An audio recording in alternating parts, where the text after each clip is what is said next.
Everyone, welcome to Bihar competition. आप लोग का स्वागत है। देखो 71वीं बीपीएससी के लिए लगातार वीडियो आप लोग को मिल रहा है और साथ में प्रतियोगिता दर्पण। ठीक, तो आज हम लोग अगस्त का प्रतियोगिता दर्पण देखने वाले हैं। तो अगस्त के प्रतियोगिता दर्पण में देख लीजिए क्या क्या महत्वपूर्ण चीज़ें हैं, उस सबको एक एक करके क्या करते हैं, एक एक करके डिस्कस करते हैं। ठीक, उससे आगे हम लोग बढ़े उससे पूर्व एक चीज़ आप लोग को बता देते हैं कि चाहे कहीं भी करंट अफेयर पढ़िएगा, करंट अफेयर जिस भी मैगजीन को फॉलो करते हैं कीजिए, ठीक है, मगर उसको कोशिश कीजिए पूरा का पूरा कवर कीजिए, तभी जाके वो आपको बेनिफिट करेगा। नहीं तो फिर क्या होगा कि वहाँ पे सिर्फ और सिर्फ आपका टाइम जाया होगा। ठीक, और बदले में आपको कुछ नहीं मिलेगा।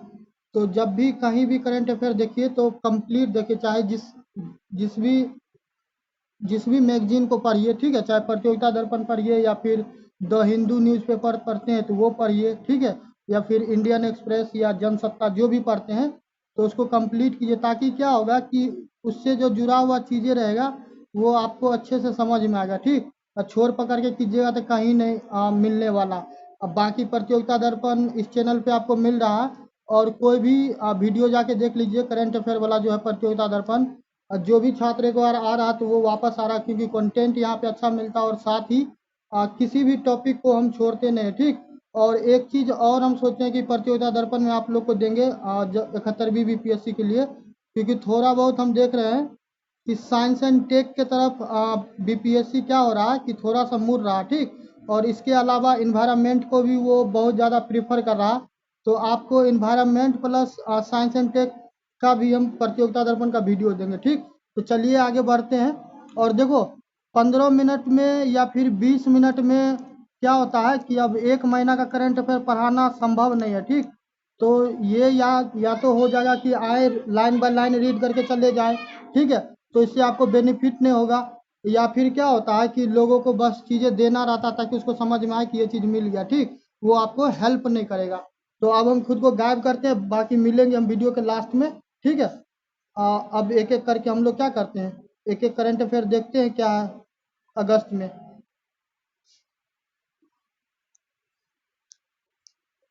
तो जैसा कि देख रहे हैं प्रतियोगिता दर्पण 2025 में पहला खबर ये है कि विश्व के सबसे ऊंचे आर्च रेलवे पुल। तो देखो जम्मू एंड कश्मीर जो है, ठीक है, तो जम्मू कश्मीर वाला जो क्षेत्र है तो वहाँ पे क्या हुआ है कि हमारे देश के जो माननीय प्रधानमंत्री हैं श्री नरेंद्र मोदी जी, तो उनके द्वारा क्या किया गया, उसका लोकार्पण किया गया। ठीक है, ये आपको कटरा से लेके श्रीनगर के मध्य में क्या होगा कि चलेगा। ठीक, देखिए कभी आपको मौका मिला होगा माता वैष्णवी का क्या होता है वहाँ पे दर्शन करने का, तो आप लोग कटरा के बारे में ज़रूर सुने होंगे। ठीक, जम्मू कश्मीर की बात कीजिएगा तो जम्मू कश्मीर जो है तो वहाँ पे एक नदी है चिनाब। देखो जम्मू कश्मीर इतना ज़्यादा महत्वपूर्ण है, इतना ज़्यादा महत्वपूर्ण है कि इस बार कम से कम 5 से 7 सवाल सिर्फ आपको जम्मू कश्मीर से आएगा। उसके पीछे बहुत बड़ा कारण है कि एक तो पहलगाम में जो आतंकवादी हमला हुआ तो उसको लेके भारत सरकार के द्वारा क्या किया गया हुआ था, ऑपरेशन सिंदूर लॉन्च किया गया हुआ था। ठीक, इसके अलावा देखिएगा जो पाकिस्तान है तो पाकिस्तान में कई जगह पे न्यूक्लियर प्लांट है, तो बोला गया था क्या कि वहाँ पे अटैक किया गया। वैसे भारत सरकार के द्वारा कभी भी ये चीज़ को एक्सेप्ट नहीं किया गया है कि ऑफिशियली। ठीक, दूसरा ये देखिएगा जो 1960 का जो सिंधु जल संधि समझौता था अब भारत पाकिस्तान के मध्य, तो उस पे भी क्या हुआ था, उसको भी स्थगित किया गया हुआ था। ठीक है, तो और इससे पूर्व में देखिए जम्मू कश्मीर में आपको चुनाव हुआ था तो इस कारण से वो चर्चा में था। इसके अलावा आप जो जिला सुरंग की बात कीजिएगा तो जो जिला सुरंग को लेके था, तो सारा चीज़ हम क्या किए, सारा चीज़ आपको हम कवर किए हुए हैं। इसीलिए बोलते हैं कि हर महीना का क्या कीजिए, प्रतियोगिता दर्पण जो हम प्रोवाइड करवा रहे हैं उसको देखते रहिएगा, तो आपको क्या होगा कि बेनिफिट मिलेगा। ठीक, तो जो चिनाब नदी है तो चिनाब नदी पे क्या किया गया, ये जम्मू कश्मीर में आपको विश्व के सबसे ऊंचे आर्च रेलवे पुल बनाया गया। ठीक, तो यदि सवाल में पूछ लिया जाएगा तो याद रखिएगा 6 जून 2025 को लोकार्पण हुआ है। और एक आपको क्या नाम है, रियासी जिले में बक्कल और कौरी, ठीक है, इसके अलावा संगलदान व रियासी रेलवे लाइन का भी क्या किया जा रहा है, इसको भी विकास किया जा रहा है। ठीक, नदी तल से बोलिएगा तो ये कितना ऊंचा है, 359 मीटर प्लस है, ठीक। और ये जो फ्रांस है, फ्रांस में आप लोग सुने होंगे पेरिस में एक एफिल टावर है, तो एफिल टावर से भी तुलना कीजिएगा तो 35 मीटर ऊंचा आता। आप अंदाजा लगा सकते हैं कि ये कितने ऊंचाई पे, इसीलिए इसको विश्व के सबसे ऊंचा आर्च रेलवे पुल बोला जाता है, ठीक है। इसके अलावा जो वहाँ पे अंजी था, ठीक है, तो अंजी में क्या किया गया, एक रेल पुल का भी उद्घाटन किया गया है जो कि 1086 फीट का है और उसमें 96 केबल लगा हुआ। ऐसे करके देखते होंगे कि रोड बना रहता है और इसमें ऐसे ऐसे करके क्या होता है कि वायर लगा रहता है। यहाँ पे तो 3D में हम बता नहीं सकते हैं, ऐसे मान चलिए कि खड़ा कीजिएगा कोई चीज, तो इसके ऊपर में ऐसे ऐसे करके रहता है, ऐसे ऐसे रस्सी बांधा रहता है, तो वो रस्सी नहीं रहता है एक्चुअली आयरन का या फिर केबल वगैरह बहुत मजबूत रहता है, जिससे कि क्या हो वहाँ पे संतुलन बना रहे और इसको ढंग से क्या किया जाए, इसको सुचारू रूप से चालू रखा जाए, ठीक है। चलिए नेक्स्ट आते हैं INS अरनाला, ठीक है। तो INS अरनाला की बात कीजिएगा तो देखो INS के बारे में तो आप लोग को पता है, जो भारतीय नौसेना है, ठीक है, तो उनका जो भी पनडुब्बी जो आता है, ठीक है, युद्धापोत जो आता है, तो उसमें आपको INS शब्द का इस्तेमाल किया जाता है। इसके अलावा किसी को सम्मानित करना रहता है तो उसमें क्या किया जाता है, अगले का नाम जोड़ा जाता है, ठीक। तो अरनाला की बात कीजिए तो अरनाला एक्चुअली क्या है, अरनाला जो है अरनाला आपको जो महाराष्ट्र है ना, महाराष्ट्र है, तो महाराष्ट्र में ही क्या है कि महाराष्ट्र में ही एक महत्वपूर्ण स्थल है, ठीक है। तो उसी के क्या किया गया है, उसी को याद करते हुए इस चीज का नाम रखा गया, ठीक। तो 18 जून 2025 को हुआ है, पनडुब्बी रोधी युद्धपोत है ये, ठीक है। और इसमें आपको एंटी सबमेरीन वारफेयर और इसके अलावा सेलो वाटर में भी ये क्या करना है, किया जा सकता है, यूज किया जा सकता है, यानी कि उथले समुद्री क्षेत्र में इसका क्या किया जा सकता है, इस्तेमाल किया जा सकता है, ठीक है। डॉकयार्ड की बात कीजिए तो कौन से स्थल पे हुआ, जो विशाखापत्तनम है, जो हमारा आंध्र प्रदेश है, ठीक है, तो वहीं पे विशाखापत्तनम है। तो वहीं विशाखापत्तनम में क्या हुआ है, INS अरनाला को उतारा गया, ठीक। जो हमारे चीफ ऑफ डिफेंस स्टाफ हैं, ठीक है, जिनका नाम है जनरल अनिल चौहान, तो उनके अगुवाई में ये सारा चीज क्या हुआ, कार्यक्रम का आयोजन किया गया, ठीक है। और जो पूर्वी कमान है, तो पूर्वी कमान को ये सौंपा जाएगा और साथ में इसमें क्या है 16 ASW SWC यानी कि सब सरफेस सर्विलांस भी है, ठीक है। तो आप क्या कर सकते हैं, आप साथ में निगरानी भी कर सकते हैं। इसके अलावा लीमो, तो लीमो क्या है कि लो इंटेंसिटी मैरीटाइम ऑपरेशन, ठीक है। इसके अलावा इसका चौड़ाई की लंबाई की बात करेगा 77 मीटर है और वजन का बात करेगा तो 1490 टन है। देखो इसमें सबसे ज्यादा जो महत्वपूर्ण चीज है तो वो ये है कि आपको INS अरनाला का नाम याद रखना है। दूसरा आपको ये याद रखना है कि कहाँ पे किस डॉकयार्ड के पास इसको उतारा गया है, तो विशाखापत्तनम। और तीसरा जो हमारे चीफ ऑफ डिफेंस स्टाफ हैं, ठीक है, तो उनका नाम याद रखिएगा जनरल अनिल चौहान, क्योंकि ये इस टाइप का आपको करंट अफेयर क्या किया था, पूछा जाता रहता, ठीक है। चलिए नेक्स्ट आते हैं। देखो ये पेज रिपीट हो गया तो कोई बात नहीं। तो देखो जो अरनाला है तो उसका निर्माण का बात करेगा तो लार्सन एंड टूब्रो, जिसको आप लोग LNT कहते हैं, ठीक। इसके अलावा garden rich ship builder and engineering है, आप लोग कलकत्ता का नाम सुने होंगे, तो वहां पे आपको ये है, ठीक है।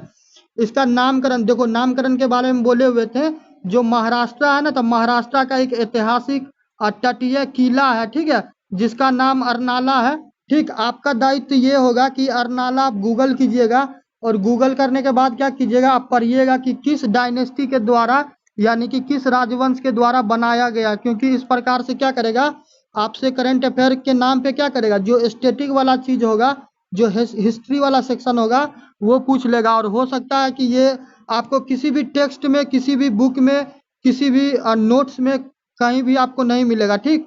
तो इस चीज को आपको क्या करना है, इस चीज को आपको स्वयं से तैयार करना पड़ेगा। और इस बात को ध्यान रखिएगा, जो हम बोले हैं आप प्रॉपर गूगल कीजिएगा और सर्च कीजिएगा अरनाला किला महाराष्ट्र में कहाँ है, ठीक है। चलिए नेक्स्ट आते हैं नाविक सागर। तो देखो नाभिक सागर परिक्रमा 1 का शुरू का वीडियो यदि देखेगा, जो जनवरी या फरवरी वाला हम अपलोड किए हैं, तो वहाँ पे हम ये चीज़ करवाए हुए हैं, ठीक है। तो आपका काम ये होगा कि जो नाभिक सागर परिक्रमा 1 है, आप उसके बारे में थोड़ा पढ़ लीजिएगा, ठीक। तो इसमें क्या, जो लेफ्टिनेंट दिलाना के है यही थी, ठीक है, दिलाना के। और इसके अलावा जो लेफ्टिनेंट कमांडर है रूपा ए, तो रूपा ए तो शामिल थी और दिलाना भी थी शामिल, ठीक है। इसमें आपको क्या किया गया, जो INSV तारनी है, ठीक है। तो इसके तहत ये अभियान चालू किया गया है। 2 अक्टूबर 2024 को गोवा से प्रारंभ हुआ है, ठीक है। और कुल ड्यूरेशन की बात कीजिएगा तो 238 दिन समय लगा है। और इसमें आपको जो एडमिरल दिनेश त्रिपाठी है, देखो ऊपर में भी CDS साहब का नाम था और यहाँ पे एडमिरल साहब का नाम है। तो इनका नाम याद रखिएगा, क्योंकि कई बार क्या कहता है, सेना से भी सवाल पूछता रहता है और जो सेना के प्रमुख रहते हैं तो उनके बारे में भी पूछता है। तो इस चीज़ को आप क्या कीजिए, इस चीज़ को आप याद रखिएगा, ठीक है। 25,600 नॉटिकल मील का ये पूरा का पूरा डिस्टेंस तय किया जाएगा, ठीक है। और साथ ही क्या होगा, जो फ्रेमटल है, ठीक है, ऑस्ट्रेलिया में एक जगह है फ्रेमटल। इसके अलावा जो न्यूजीलैंड है, न्यूजीलैंड में स्थान है लिटलटन, ठीक है, लिटलटन, ठीक। इसके अलावा पोर्ट स्टेनली है जो आपको फॉकलैंड द्वीप समूह में है। इसके अलावा जो कैपटाउन है वो साउथ अफ्रीका में। तो इन स्थान से होते हुए जाएगा, ठीक है। आपका दायित्व ये होगा हमेशा की तरह, यदि आप कर लीजिएगा तो बेहतर होगा, नहीं कीजिएगा तो बाकी तो हम हैं ही, करवाएंगे ही आगे, कि ऑस्ट्रेलिया हो, न्यूजीलैंड हो या फिर दक्षिण अफ्रीका हो, यहाँ के जो राष्ट्रीय अध्यक्ष होंगे, चाहे राष्ट्रपति वाला व्यवस्था हो या प्रधानमंत्री वाला, ठीक है, आप उनका क्या कीजिएगा, उनका नाम एक बार जरूर देख लीजिएगा। इसके अलावा वहाँ का करेंसी और कैपिटल और राष्ट्राध्यक्ष, आप किसी भी BPSC के प्रीलिम्स के एग्जाम में आप जाके देख लीजिए, हर बार 3 से 4 सवाल सिर्फ इसी के इर्द गिर्द घूमता है, ठीक है। और इसको करने का सबसे बेहतर तरीका यही है, जो करंट अफेयर में जो चीज़ चल रहा है उसको कीजिए। और ज़्यादा याद करने का प्रेशर है, ठीक है, तो आप वो भी मत कीजिए, आप मेरा वीडियो देखिए, ठीक है। यदि लगातार जो भी छात्र मेरा करंट अफेयर का वीडियो देख रहा होगा, तो ये 100% गारंटेड है कि आपको इस प्रकार का कोई भी सवाल पूछा जाएगा तो आपका छूटेगा नहीं, ठीक है। चलिए नेक्स्ट आते हैं QS रैंकिंग। देखो QS रैंकिंग एक्चुअली क्या है, जो भी शिक्षण संस्थान है भारत में, जैसे कि IIT है इंजीनियरिंग के लिए या फिर मेडिकल के लिए, साहित्य के लिए, लिटरेचर के लिए, और भी बहुत सारा फील्ड है, ठीक है, जो डिजाइन किया जाता है कपड़ों का, निफ्टी है, ठीक है। मैनेजमेंट में चले जाइए या फिर बिजनेस में चले जाइए, MBA वगैरह का, ठीक, या फिर साइंस का। तो जो भी इस प्रकार का संस्थान है ना, उसको क्या किया जाता है, उसको विश्व स्तर पे रैंकिंग मिलता है, तो उसमें भारत भी पार्टिसिपेट करता है, ठीक। तो 21वीं QS रैंकिंग है, जो कि 19 जून 2025 को इसका रिपोर्ट आता है। कुल विश्वविद्यालय का बात करेगा तो 1500 इसमें शामिल होता है, और भारत की बात करेगा तो भारत का 54 संस्थान शामिल हुआ, और भारत का क्या हुआ, भारत का 4th पोजीशन है, ठीक है। USA का बात कीजिएगा तो अमेरिका सबसे टॉप पे है। अमेरिका का 192 कॉलेज है, ठीक है, यानी कि यूनिवर्सिटी है, जिसको क्या किया हुआ है कि QS रैंकिंग में स्थान मिला। इसके अलावा यूनाइटेड किंगडम की बात कीजिएगा, जिसको इंग्लैंड कहते हैं या ब्रिटिश कहते हैं, ठीक है, तो वहाँ का 90 संस्थान है। देखो भारत के जो 8 संस्थान है जो शामिल हैं, ठीक है, तो उनके बारे में आपको जानना बहुत आवश्यक है, क्योंकि कई बार संस्थान पूछा जाता रहता है। तो एक तो आपको IIT गांधी नगर है, दूसरा LPU है, जिसको आप लोग लवली प्रोफेशनल यूनिवर्सिटी कहते हैं, ये शायद आपको पंजाब वाले क्षेत्र में, ठीक है। इसके अलावा Kalinga institute of industrial technology है। इसके अलावा अशोका यूनिवर्सिटी है। इसके अलावा गलगोटिया यूनिवर्सिटी, देखो गलगोटिया यूनिवर्सिटी जो है, यदि नोएडा कभी गया होगा या फिर नोएडा में रहता होगा, ठीक है, तो नोएडा में ही क्या है, ये गलगोटिया यूनिवर्सिटी है, ठीक। सेक्टर 17 या फिर उसी के रेंज में क्या है कि परी चौक से आपको आसपास में ही मिल जाएगा, ठीक। इसके अलावा शिव नडार यूनिवर्सिटी, आपका काम ये होगा, जो शिव नडार साहब हैं तो थोड़ा उनके बारे में आप पढ़िएगा कि ये कौन है। इसके अलावा क्रिस्ट, और क्रिस्ट के अलावा MRII RS, ठीक है। तो ये शैक्षणिक संस्थान है जो इस बार क्या होता है, शामिल होता है, ठीक। 250 संस्थानों में क्या हुआ है कि 6 भारत का है, ठीक है। जिसको क्या क्या स्थान मिला, IIT दिल्ली की बात करेगा तो IIT दिल्ली को 123वां स्थान मिला है। IIT बॉम्बे का बात करेगा तो IIT बॉम्बे को 129वां स्थान मिला। देखो बॉम्बे से एक चीज याद आया, अब बॉम्बे को याद रखना, उसके पीछे 2-3 कारण बताते हैं। अभी हाल फिलहाल में क्या हुआ था कि जो महाराष्ट्र है, तो महाराष्ट्र में एक MNS करके पार्टी है, ठीक है। MNS करके पार्टी है। अ, तो उसका जो सदस्य है जिसका नाम है राज ठाकरे, ठीक है।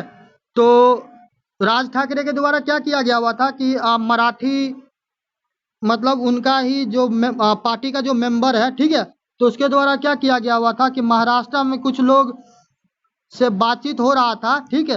तो वो जब हिंदी बोला तो उसके साथ क्या हुआ कि मारपीट किया गया और ये पूरा नेशनल लेवल का न्यूज हो गया बहुत ज़्यादा। बाद में बहुत राजनीतिक गलियारा भी गर्म था, ठीक है। बाद में उसके अगेंस्ट कार्रवाई भी किया गया। जो राजस्थान के एक व्यापारी थे, ठीक है, तो उनके साथ बदतमीजी किया गया। इसके अलावा उनको मारा भी गया। बाद में फिर उसके अगेंस्ट FIR वगैरह या फिर पुलिस कार्रवाई किया गया, ठीक है। तो मराठी लैंग्वेज क्या था, मराठी लैंग्वेज चर्चा में था। तो आपका दायित्व ये बनता है, जो भारतीय संविधान में जो 8वीं अनुसूची है, आप उसको क्या कीजिएगा, उसको आप एक बार निश्चित रूप से पढ़िएगा, ठीक। और इसके अलावा आप बम्बई के बारे में थोड़ा पढ़ लीजिएगा तो और भी क्या होगा, और भी बेहतर रहेगा। चलिए नेक्स्ट आते हैं स्वदेशी।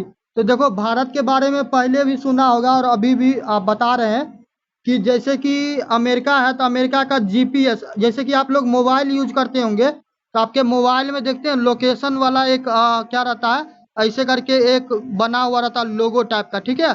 तो उसमें आपका लोकेशन ऑन होता है तो उससे पता चल जाता है कि आप किस स्थान पे हैं, चाहे दुनिया के किसी भी कोना में रहिएगा, ठीक है।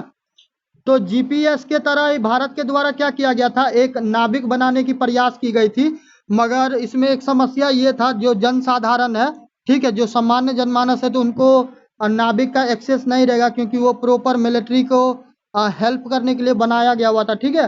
तो स्वदेशी GPS नाविक अब क्या होगा कि उसको हर 4 महीने में उपग्रह प्रेक्षण, उसके लिए उपग्रह प्रेक्षण किया जाएगा। और ये किसके द्वारा किया जाएगा, इसरो के द्वारा, ठीक। तो थोड़ा सा आप क्या कीजिएगा, जो इसरो के चेयरमैन साहब होंगे और इसके अलावा जो इसरो का स्थापना दिवस है, ठीक है, आप क्या कीजिएगा, दोनों को साथ में देख लीजिएगा, ठीक है। चलिए नेक्स्ट आते हैं कि जो रूस है, तो रूस का ग्लोनास, ठीक है, रूस का ग्लोनास, चीन का बाइडू। तो चीन, यदि चीन में कभी जाइएगा या फिर जाने का मौका मिलता है या फिर रूस जाइएगा, ठीक है, तो वहां पे ना आपको रूस में ग्लोनास मिल जाएगा और चीन में बाइडू मिल जाएगा। ये क्या है, ये एक्चुअली GPS टाइप का ही है, जिससे क्या किया जाता है, वहां पे लोकेशन को इजी वे में ट्रैक किया जा सकता है, ठीक है। तभी तो देखते रहते हैं फिल्म वगैरह में जो एयरक्राफ्ट से उड़ते रहते हैं, जो एयरक्राफ्ट को उड़ाने वाले रहते हैं, फाइटर जेट को उड़ाने वाले रहते हैं, तो वो बताते रहते हैं इतना एल्टीट्यूड है, इतना डिस्टेंस है, इतना नॉर्थ में, इतना साउथ में, इतना टाइम, ठीक है। और फिर लोकेशन को क्या करते हैं, लोकेशन को आइडेंटिफाई करके क्या करते हैं, यदि दुश्मन का क्षेत्र रहता तो फिर वहां पे मिसाइल दाग दिया जाता, ठीक है। तो वो ये GPS का ही कमाल रहता था। हर देश अपने अपने तरीके से क्या करता है, सुरक्षा को ध्यान में रखते हुए चीजें डेवलप करता, ठीक। तो भारत के द्वारा भी GPS नाविक को क्या किया गया, विकसित किया गया, ठीक। 7 उपग्रह इसके लिए क्या कर रहा है, 7 ग्रह इसके लिए काम कर रहा है। जुलाई 2013 से लेके अप्रैल 2016 तक क्या हुआ, इसरो के द्वारा जो उसमें जो घड़ी लगा हुआ था, ठीक है, उसमें एक घड़ी लगा हुआ था परमाणु घड़ी, तो वो क्या हो गया, खराब हो गया, ठीक है।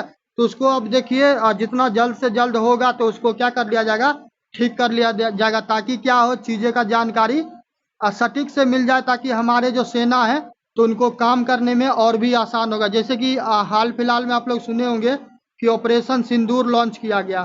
तो ऑपरेशन सिंदूर जो लॉन्च किया गया, तो प्रॉपर हमारे जो भारतीय सेना है, ठीक है, उनके द्वारा क्या किया गया होगा, प्लान किया गया होगा। फिर टारगेट को क्या किया गया होगा, आइडेंटिफाई किया गया, लोकेशन पूरा सेट होगा, लॉक होगा, ठीक है। उसके बाद ही क्या किया गया होगा, वहां पे आक्रमण किया गया होगा, ठीक है। तभी तो, नहीं तो प्लान नहीं रहेगा, चीजों आपको ज्योग्राफी का एग्जैक्ट जानकारी नहीं रहेगा लोकेशन का, तो फिर पता चलेगा कि टारगेट किसी और को कर रहे हैं और हुमायूं वाला हाल करके चले आए। ठीक है, बचाने जाइएगा और वहां पे क्या होता है कि नुकसान हो जाता है। चलिए नेक्स्ट आते हैं सर्वोच्च न्यायालय। तो देखो सर्वोच्च न्यायालय के बारे में एक चीज बता देते हैं कि सर्वोच्च न्यायालय से 100% नहीं, एक सर्वोच्च न्यायालय से एक 2000% गारंटी ले लीजिए कि यहाँ से आपको 360 डिग्री आप पढ़िएगा सर्वोच्च न्यायालय को, और सर्वोच्च न्यायालय से जुड़ा हुआ आपको हो सकता है ना तो पॉलिटी इसी के इर्द गिर्द रह जाएगा इस बार यदि सवाल पूछा जाए तो। उसके पीछे कारण बता रहे हैं कि तमिलनाडु के बारे में हम कई बार जिक्र किए हैं कि तमिलनाडु में क्या हुआ था कि जो RN रवि साहब है उनके द्वारा 10 बिल को रोका गया। उसके बाद फिर सर्वोच्च न्यायालय के द्वारा आदेश दिया गया हुआ था कि राष्ट्रपति साहब क्या करेंगे, जल्द से जल्द उस पर विचार देंगे।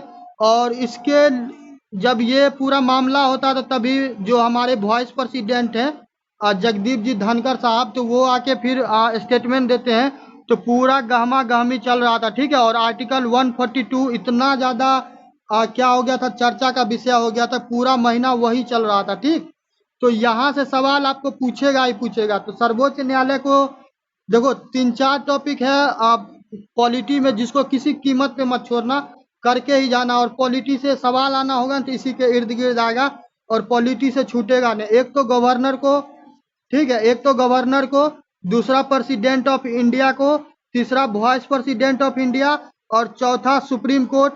सुप्रीम कोर्ट के अलावा चीफ जस्टिस ऑफ इंडिया।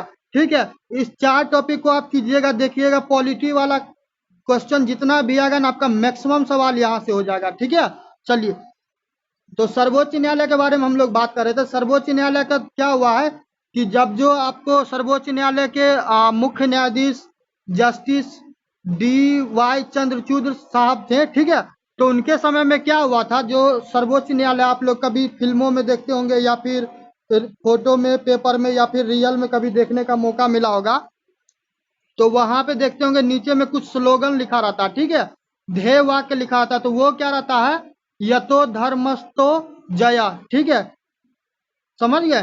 तो ये वाक्य क्या होता है, ये वाक्य वहां पे लिखा रहता है। तो उसके अलावा उसमें क्या किया गया था, जो न्यायालय है तो न्यायालय का इमारत था उसमें नए चिन्ह में, उसके अलावा अशोक चक्र था, और अशोक चक्र के अलावा क्या था, जो भारतीय संविधान है तो उसका चित्रण किया गया हुआ था। ठीक है, तो पूर्व में क्या हुआ, जो पूर्व के मुख्य न्यायाधीश थे जस्टिस DY चंद्रचूड़, तो इनके द्वारा क्या किया, सितंबर 2024 में जब 75वीं वर्षगांठ मनाया जा रहा था तो एक नया चिन्ह उनके द्वारा लाया गया।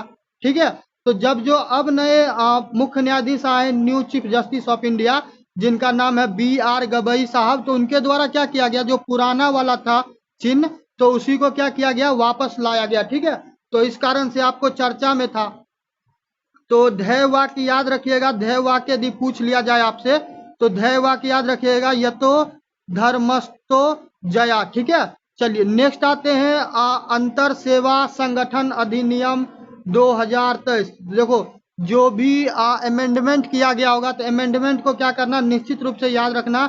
जैसे कि एक और अमेंडमेंट हुआ था वक्फ वाला। ठीक है, वक्फ वाला अमेंडमेंट क्यों याद रखना है, जब जो वक्फ अमेंडमेंट हुआ तो चीजें सही चल रहा था। देखो विरोध करना या फिर उसको समर्थन करना ये लोकतांत्रिक अधिकार है हम लोग का। ठीक है, संविधान के द्वारा हम लोग को हक दिया था, यदि सरकार के किसी योजना से आप यदि संतुष्ट नहीं है तो आप बिल्कुल विरोध कीजिए। ठीक है, मगर विरोध करने के चक्कर में क्या हो, आप किसी सरकारी संपत्ति का या फिर निजी संपत्ति का या फिर किसी के जान माल का यदि क्षति करते हैं तो क्या होता है, कहीं ना कहीं आप पे कानूनी कार्रवाई प्रॉपर किया जाएगा। ठीक है, तो जो वक्फ अमेंडमेंट बिल आया तो वक्फ अमेंडमेंट बिल में क्या होता है कि जो बंगाल वाला क्षेत्र है तो बंगाल में मुर्शिदाबाद में क्या होता है, मुर्शिदाबाद में आपको वायलेंस होता है, और प्रॉपर वहां पे क्या किया गया, तो रिलीजन वाइज, ठीक है, जो हिंदू लोग थे तो उनके क्षेत्रों में क्या किया गया, उनको टारगेट किया गया प्रॉपर, और उनका किलिंग किया गया। ठीक, उनका पलायन हुआ। तो इसको लेके क्या हुआ कि इसको लेके बहुत ज्यादा गहमा गहमी मचा हुआ था। ठीक है, बाकी आपको वक्फ अमेंडमेंट के बारे में पढ़ना होगा तो इसी चैनल पे हम वीडियो बनाए हुए हैं, तो आप जाके देख सकते, जाके देखिए, बहुत लोगों के द्वारा पसंद भी किया गया है। ठीक, तो हम लोग बात कर रहे थे अंतर सेवा संगठन अधिनियम 2023 का। तो इसमें क्या होगा कि अब एक ही अधिकारी क्या करेंगे, तीनों सेनाओं को नियंत्रण करेंगे। आप लोग सीडीएस के बारे में सुने होंगे, ठीक है। और सीडीएस, एक बात और बताते हैं, जिस भी छात्र को यदि सेना वगैरह में जाने का मन है, ठीक है, तो लाइफ में एक बार सीडीएस को जरूर ट्राई करना है। इतना मस्त पोस्ट है भाई कि भविष्य में क्या होगा कि जब आप 55-60 के एज में जाओगे, ठीक है, जब 55-60 के एज में जाओगे तो सोच लो कि राष्ट्रपति के बाद कोई और होगा सेना के लिए तो वो तुम्हारा नाम ही रिकमेंडेड होगा, ठीक है। क्योंकि सीडीएस का इतना अच्छा जॉब है, इसमें तीनों सेनाओं का क्या होगा कि आप करता धरता होंगे। मगर इसमें एक प्रॉब्लम यही है कि इसमें आपको अटेम्प्ट बहुत ज़्यादा लिमिटेड है और इसके अलावा इसमें एज एज भी बहुत ज़्यादा लिमिटेड है, ठीक है। 21 या 22 साल 23 साल तक मौका दिया था, यानी कि 1 से 2 अटेम्प्ट करके क्या होगा, यदि बन गए तो ठीक है, नहीं तो फिर दोबारा मौका नहीं मिलेगा, ठीक है। तो कभी मौका मिले, फ्रेशर ग्रेजुएशन किए हुए हैं तो एक बार आप सीडीएस लाइफ में जरूर तैयार ट्राई कीजिएगा, ठीक है, यदि सेना वर्दी आपको पसंद है सेना का तो। चलिए नेक्स्ट आते हैं कि 27 मई 2025 को क्या होता है कि इस चीज का क्या किया जाता है, इस चीज का प्रॉपर चर्चा किया जाता है, ठीक। और सीडीएस जो होते हैं, तो अभी वर्तमान में सीडीएस साहब कौन है, जिनका नाम है जनरल अनिल चौहान। इनके बारे में हम लगता है इससे पूर्व में भी चर्चा की है इसी वीडियो में, ठीक। तो जनरल साहब का नाम याद रखिएगा, सीडीएस पूछ देगा कि कौन है भारत का सीडीएस, ठीक है। नेक्स्ट आते हैं सिंधु चिनाब नदियों का पानी पंजाब हरियाणा राजस्थान, ठीक है। तो आप लोग को पता होगा कि जो हमारा पंजाब वाला क्षेत्र है या फिर हरियाणा वाला क्षेत्र है या फिर राजस्थान वाला क्षेत्र है, तो यहाँ पे पानी का बहुत ज्यादा समस्या होता है। इसके पीछे 2-3 कारण है। एक तो यहाँ का क्लाइमेट भारत के अन्य राज्य से अलग है, उसके पीछे ये भी कारण है जो अरब वाला सागर है, ठीक है। तो वहां से आपको क्या होता है कि वहां से खारे पानी वाला क्षेत्र है, ठीक। तो और उधर क्या होता है कि उधर पहाड़ यदि उस बीच में नहीं रहेगा तो हवा आएगा रुकेगा नहीं, तो उस क्षेत्र में क्या होगा कि बारिश नहीं करवाएगा, और बारिश नहीं करवाएगा तो स्वाभाविक है सूखा पड़ेगा, ठीक। तो इसलिए वहां पे पानी का व्यवस्था करवाना आवश्यक है। इसके अलावा जो जब से क्या हुआ है कि हरित क्रांति आया है, ठीक है, हरित क्रांति आया तो जो खास करके आपको पंजाब और हरियाणा वाला क्षेत्र है, तो वहां पे कृषि पे क्या किया गया, गेहूं पे बहुत ज्यादा ध्यान दिया गया, जिससे क्या हुआ कि वहां का जो ग्राउंड वाटर पानी है उसका लेवल डाउन हो गया, ठीक है। तो इस कारण से भी वहां पे पानी का बहुत ज्यादा समस्या, सिंचाई करने में बहुत ज्यादा पैसा क्या करना पड़ता, किसानों को लगाना पड़ता, बिजली बिल ही है या फिर डीजल हो गया, ठीक है। चलिए, तो सिंधु नदी चिनाब नदी का पानी को क्या किया जाएगा, पंजाब हरियाणा और राजस्थान वाले क्षेत्र में भेजा जाएगा, ठीक है। देखो सिंधु से एक चीज याद रखना, बिहार कंपटीशन यानी कि इसी चैनल पे हम एक वीडियो बनाए हैं जिसका नाम है इंडस वाटर ट्रीटी, ठीक है। और उस पे हम प्रॉपर तुमको जितना भी नदियां हैं जो भारत के लिए है या फिर जो पाकिस्तान के लिए है, ठीक है, तो दोनों को हम बताएं कि किस नदी के पानी पे कितना पाकिस्तान का अधिकार है, कितना भारत का अधिकार है, ठीक है। और भारत के द्वारा सिंधु समझौता को स्थगित किया गया, क्या वो जेन्यून था या फिर नहीं था, उसको एक तरफा किया जा सकता है या नहीं किया जा सकता, ठीक है। किसके द्वारा ये चीजें लाया गया, किसका मध्यस्थता था, तो सारा एक एक चीज हम करवाए हुए, ठीक है। यहाँ तक कि जो उद्गम स्थल है रिवर का हम वो भी बताए, तो आप जाके कीजिएगा।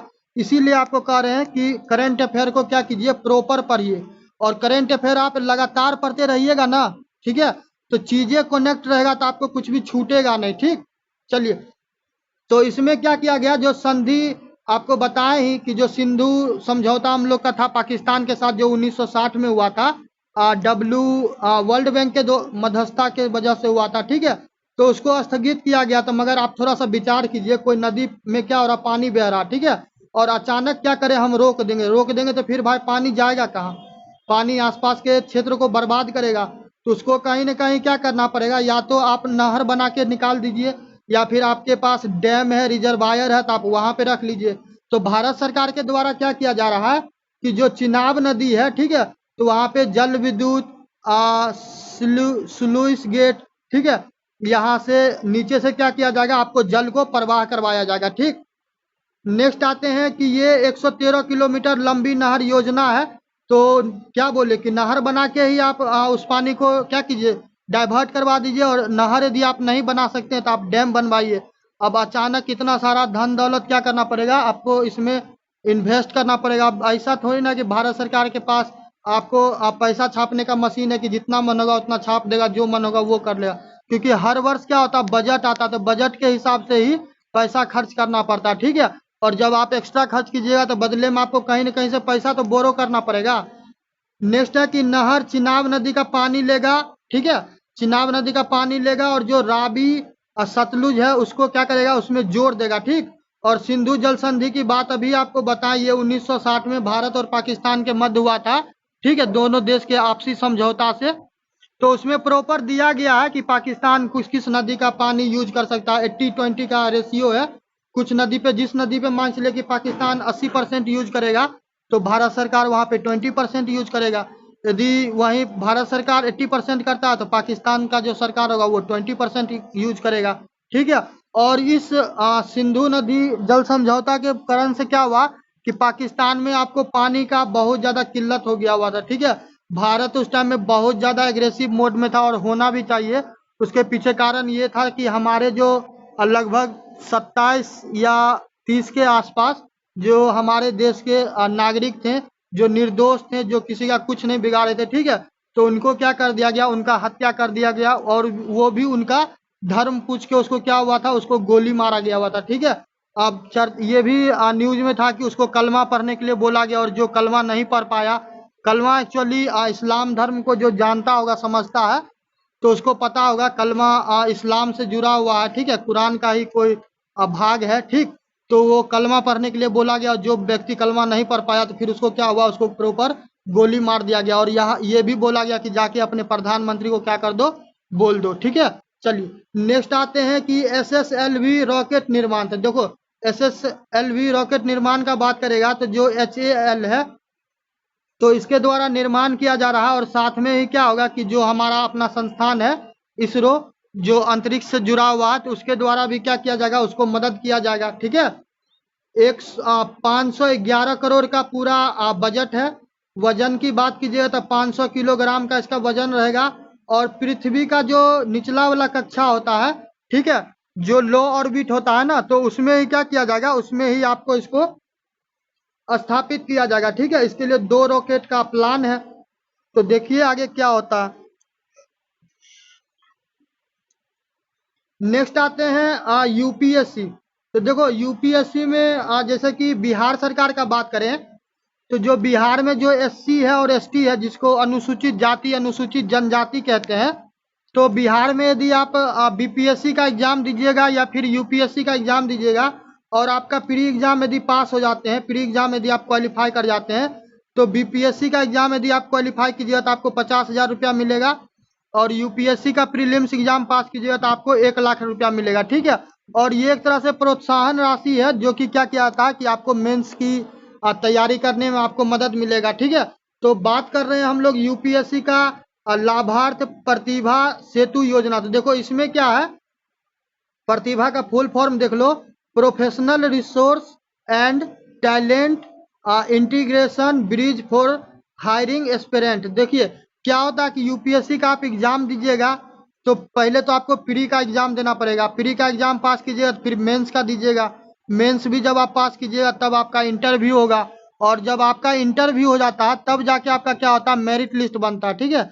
तो मेरिट लिस्ट में अब नाम आएगा कि नहीं आएगा इस बात का भी गारंटी नहीं रहता। कई बार क्या होता है कि आपका इंटरव्यू में अच्छा नंबर रहने के बावजूद भी यूपीएससी में मेरिट लिस्ट में आपका नाम नहीं आता, उसके पीछे बहुत कारण रहता है, जैसे कि आपका व्यवहार कैसा रहा आप चेयरपर्सन के सामने, ठीक।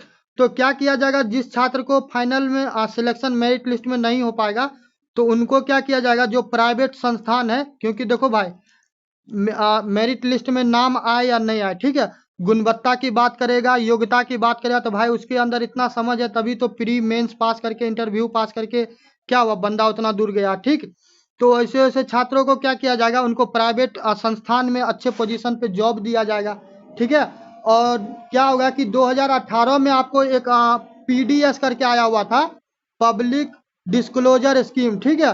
तो वो प्रॉपर क्या था, जो 2017 का जो कंबाइंड मेडिकल सर्विस परीक्षा होता था तो उसके लिए था, ठीक है।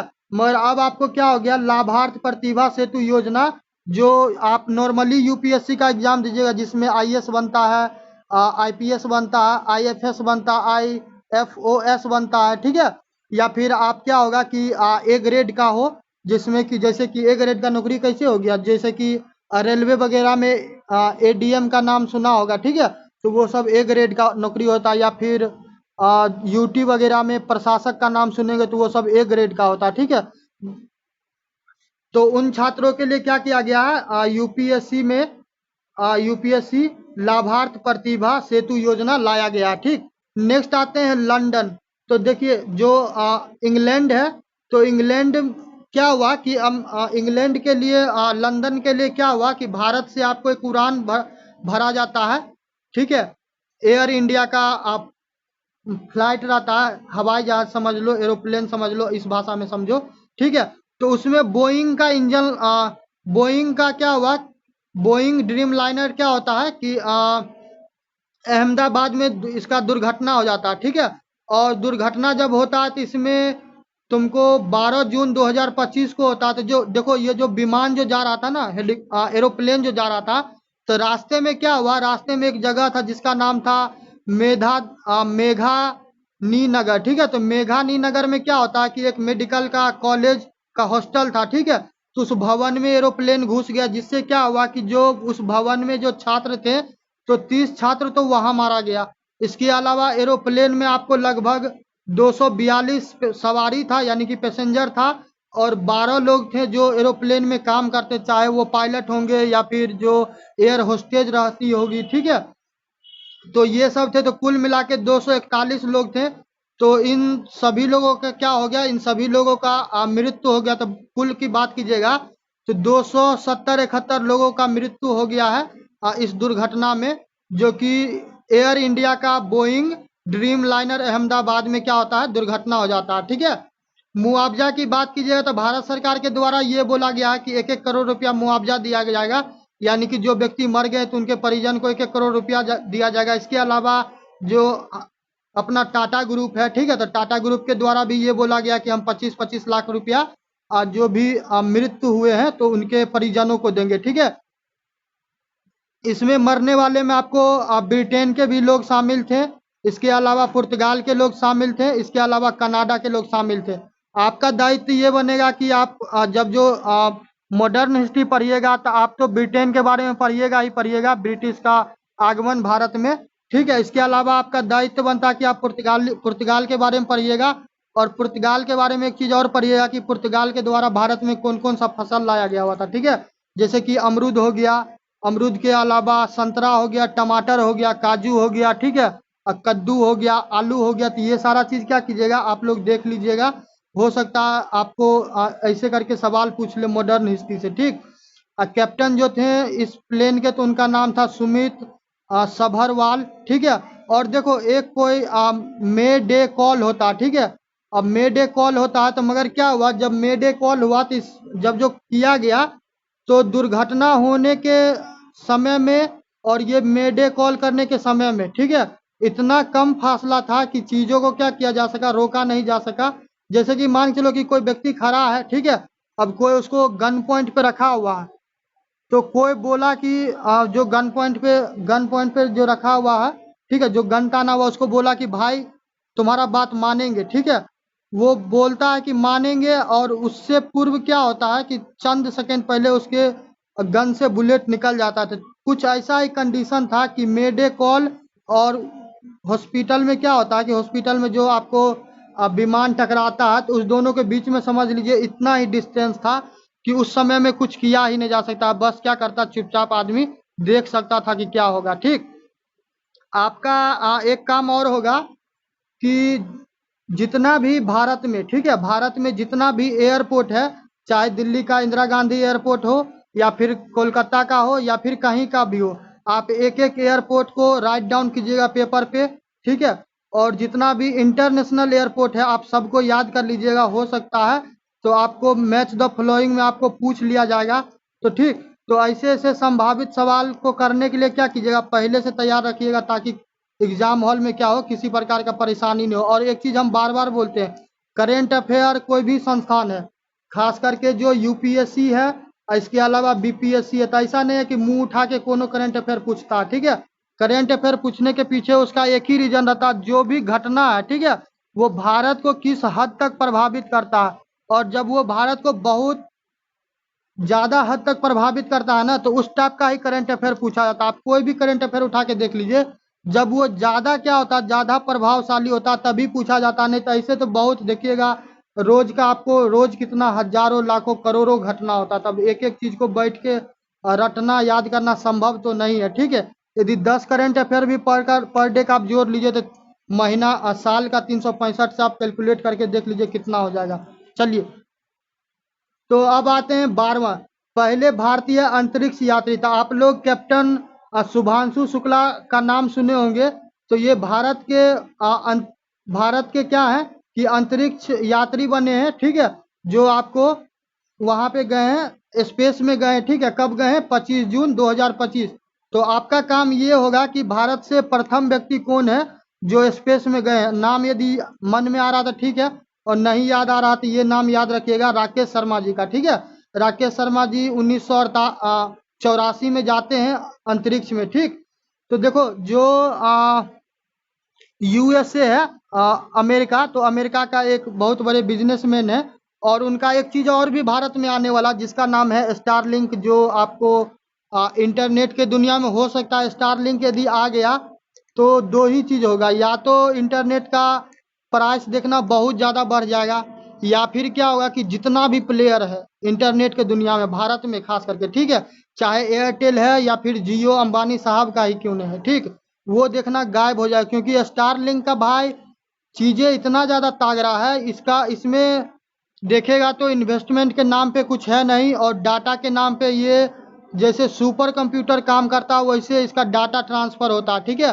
कभी होगा तो हम इसके डिस्क के बारे में पढ़ाएंगे। तो यदि स्टारलिंक भारत में आता है तो आप देखिएगा कि जितना भी इंटरनेट प्लेयर है भारत में, भारत से जरूर गायब हो जाए, क्योंकि वो चाइना मॉडल पे ही काम करता है। यदि वो एंट्री करेगा तो स्वाभाविक है भारत के हर एक प्लेयर को खा जाएगा, ठीक है। तो स्पेस एक्स उन्हीं का कंपनी है, और उसमें आपको फाल्कन 9 रॉकेट था, ठीक है। उसमें ड्रैगन कैप्सूल के तहत क्या हुआ, जो कैप्टन शुभांशु शुक्ला जी हैं वो गए अंतरिक्ष में, ठीक है। और इसमें एक्सिमो 4 AX4 मिशन के तहत गए थे। इस मिशन का नाम आप याद रखिएगा। और इसके अलावा जो नासा, जैसे कि भारत का अंतरिक्ष के लिए संस्थान है कौन, इसरो है, ठीक है। जापान का जाक्सा है, तो ऐसे ही यूएसए का नासा है, ठीक है। तो पैगी विस्टन साहब 5 बार ऑलरेडी जा चुके हैं, ठीक है।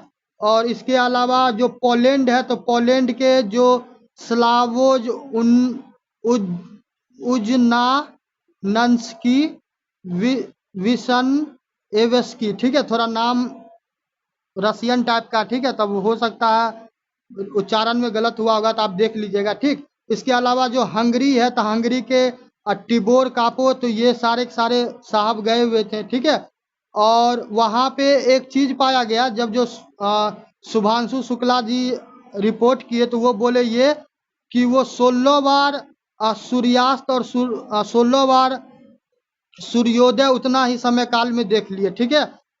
चलिए, अब आते हैं राज्य समाचार। तो देखो, पिछला महीना का जो हम करंट अफेयर दिए हुए थे, शायद जुलाई का, तो जुलाई से हम ये इनिशिएटिव चालू किए हैं, जो राज्य समाचार है हम उसको भी पढ़ाते हैं। उसके पीछे कारण ये है कि खास करके मेरे चैनल पे, ठीक है, बिहार कंपटीशन पे हम एक चीज देखें, जो करंट अफेयर वाला सेक्शन है, ठीक है, जो करंट अफेयर वाला वीडियो है, तो छात्र को वो बहुत ज्यादा पसंद आता है, ठीक। तो मेरा भी दायित्व बनता है कि करंट अफेयर से जुड़ा हुआ जो भी चीज है, क्योंकि ऑडियंस लगभग पूरे भारतवर्ष के, तो मेरा दायित्व बनता है कि हम हर राज्य के छात्रों के लिए क्या करें, उनका भी स्टेट वाला करंट अफेयर हो, उसको फॉलो इसमें शामिल करें, ठीक है। तो इसीलिए हम क्या करते हैं कि राज्य समाचार आपको अलग से ऐड कर देते हैं। तो उत्तर प्रदेश की बात कीजिएगा, तो उत्तर प्रदेश में जो अलीगढ़ है, तो अलीगढ़ में आपको देश का सबसे बड़ा ताला संग्रह बनेगा, ठीक है। देखो, इस प्रकार का जो करंट अफेयर रहता है ना, तो कई बार क्या होता है कि कई बार आपको मैच द फ्लोइंग में पूछता रहता है, ठीक। और देखो, मैन और एनिमल कॉन्फ्लिक्ट का नाम सुना होगा, कि कहीं पे सुना होगा कि तेंदुआ आया आदमी को खा गया, या फिर हाथी क्या किया, किसी को धक्का मार दिया। कहीं पे लोमड़ी या फिर किसी को कुत्ता काट लिया, इस प्रकार का चीज। तो यूपी जो है, तो यूपी में भी क्या हुआ, जो लोमड़ी है और सियार, यदि आप ग्रामीण क्षेत्र में रहते होंगे तो इस चीज को जानते होंगे, ठीक है, लोमड़ी के बारे में सुने होंगे या फिर सियार के बारे में।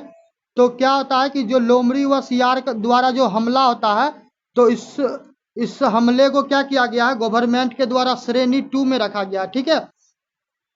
तो इसमें आपको यदि इस प्रकार का घटना आपके साथ होता है तो क्या किया जाएगा, आपको प्रॉपर मुआवजा दिया जाएगा। और मुआवजा तो हिंदुस्तान में कब मिलेगा, LIC, जब आदमी मर जाता है उसके बाद ही, ठीक है। तो यदि मृत्यु हो जाता है आपका तो स्वाभाविक है 4 लाख रुपया आपके परिजन को मिल जाएगा, ठीक। इसके अलावा श्रेणी ए है, तो श्रेणी ए में देखिएगा, तो श्रेणी ए में कौन सा पशु है, एक तो बाघ है, दूसरा शेर है, तीसरा तेंदुआ है, चौथा भेड़िया है, ठीक है।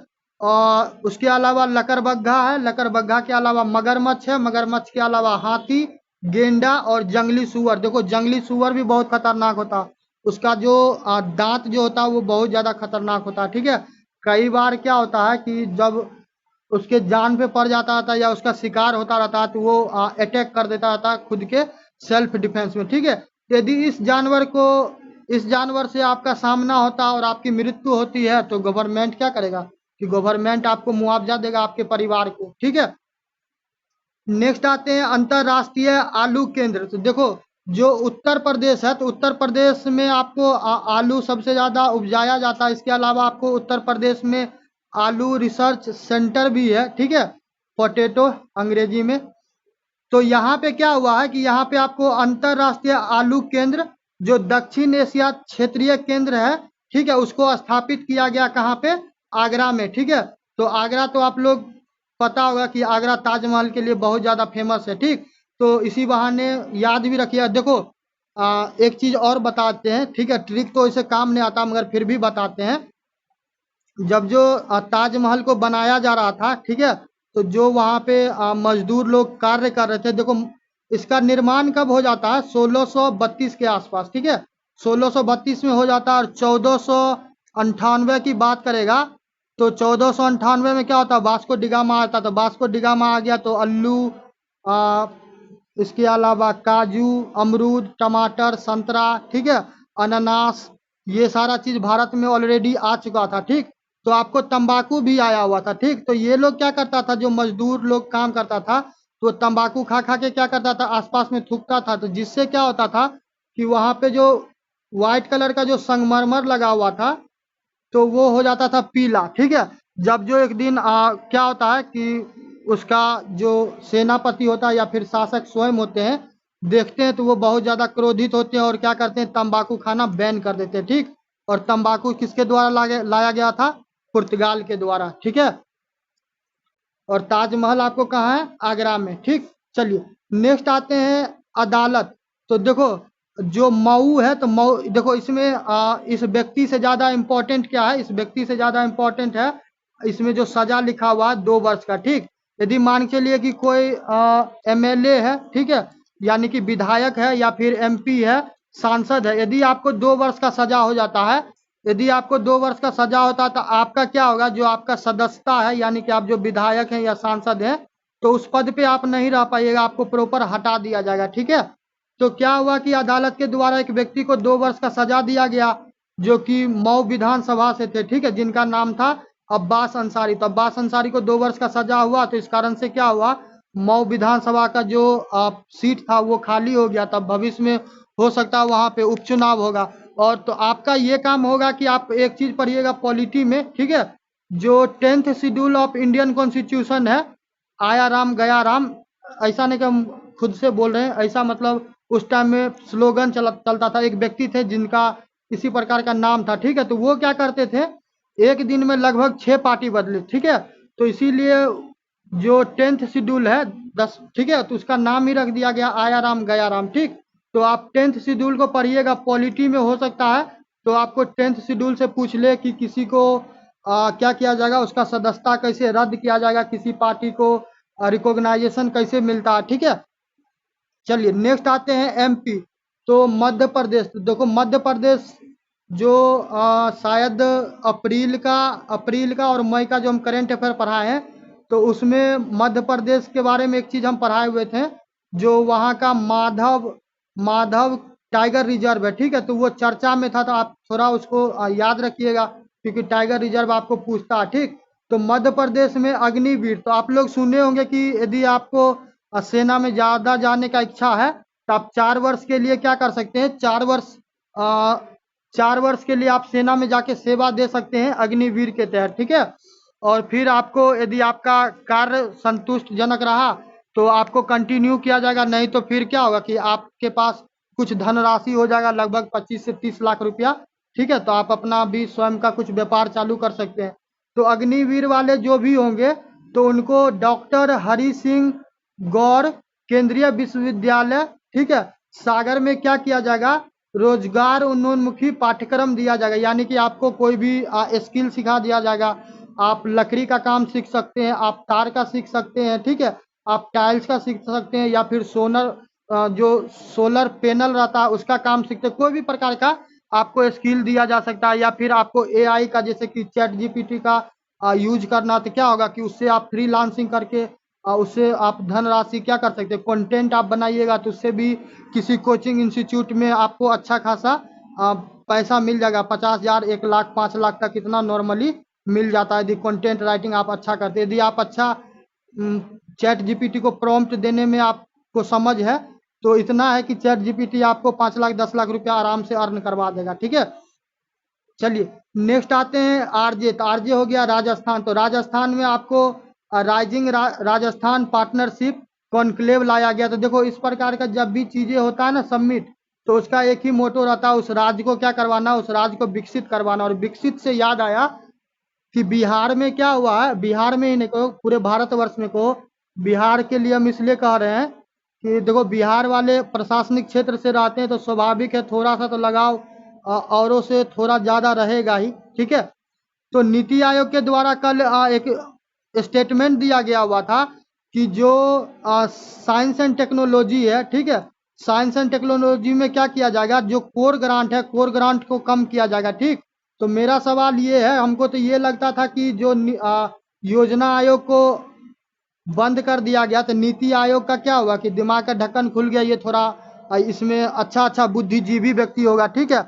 मगर क्या होता है कि पद बढ़ने से या फिर क्या होता है कि पोस्ट भरने से आपको सोचन शक्ति नहीं बढ़ सकता, ठीक है। आप थोड़ा सा विचार कीजिए कि बिहार में 50% पे ही सारा चीज चलता है, चाहे यहाँ का आप साक्षरता दर देख लीजिए, यहाँ पे आप क्या होता है डिजिटल लिटरेसी देख लीजिए, ठीक है। इसके अलावा डिजिटल लिटरेसी के अलावा आप फाइनेंशियल इंक्लूजन देख लीजिए, ठीक है। आप किसी भी क्षेत्र में चले जाइए तो बिहार में देखिए 50% से ज़्यादा चीज़ पे काम नहीं होता।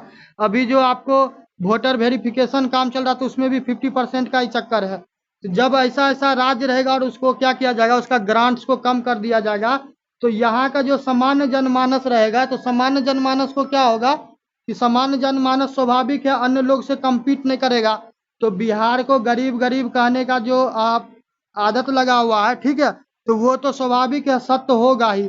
एक तरफ कहा क्या होगा कि कोई आदमी आपको एआई का यूज करके, आर्टिफिशियल इंटेलिजेंस का यूज करके घंटों का काम सेकेंड में कर लेगा, ठीक है। चैट जीपीटी को क्या करेगा, वो प्रॉम्प्ट देगा कि भाई हमको आज इसी चीज पे डाटा तैयार करके दो, उसको सेकेंड नहीं लगेगा, वो यहाँ पे कमांड देगा, वहां पे उसका डाटा तैयार होगा। जो सामान्य लोग होगा तो बैठ के पेपर पढ़ते रहिए, कटिंग करते रहिए, ठीक है, फिर डायरी में नोट्स कीजिए, कंप्यूटर में टाइपिंग कीजिए, फिर जाके क्या कीजिएगा, फिर जाके आप रिपोर्ट दीजिएगा। तो जो एआई से काम करेगा सो, और जो आप कीजिएगा सो, तो दोनों में जमीन आसमान का अंतर होगा, तो स्वाभाविक आप पीछे छूट जाइएगा, ये आगे बढ़ जाएगा।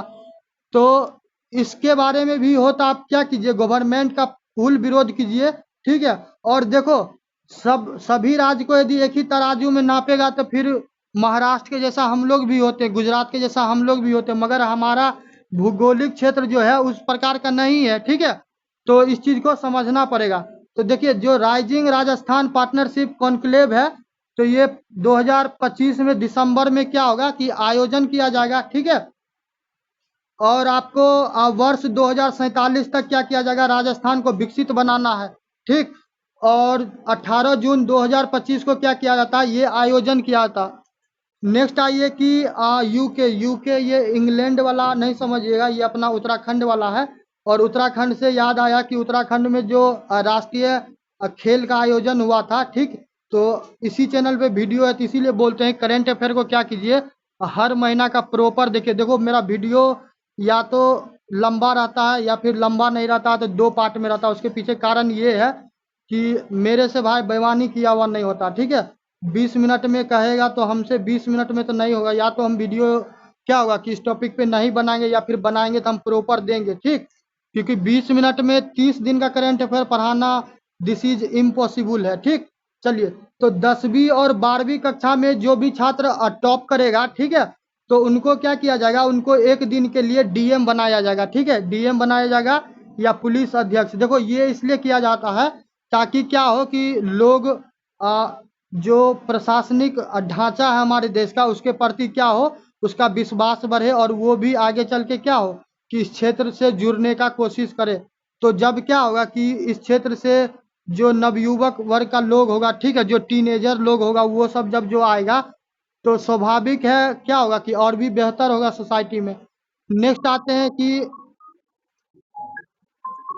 तो देखो नेक्स्ट है एचआर। तो एचआर का बात करेगा तो हरियाणा, हरियाणा जो है, तो हरियाणा में क्या हुआ है, जो ए श्रीनिवास हैं, ठीक है, तो ए श्रीनिवास साहब को क्या किया गया, उनको नए चुनाव अधिकारी नियुक्त किया गया, नए मुख्य चुनाव अधिकारी, ठीक है। तो आप यदि हरियाणा का पेपर दीजिएगा कोई भी एग्जाम का, ठीक है, वहाँ का कोई भी एग्जाम दीजिएगा, तो यदि आपको हो सकता है इस प्रकार का सवाल पूछे, तो नाम क्या कीजिएगा, नाम आप निश्चित रूप से याद रखिएगा, ठीक।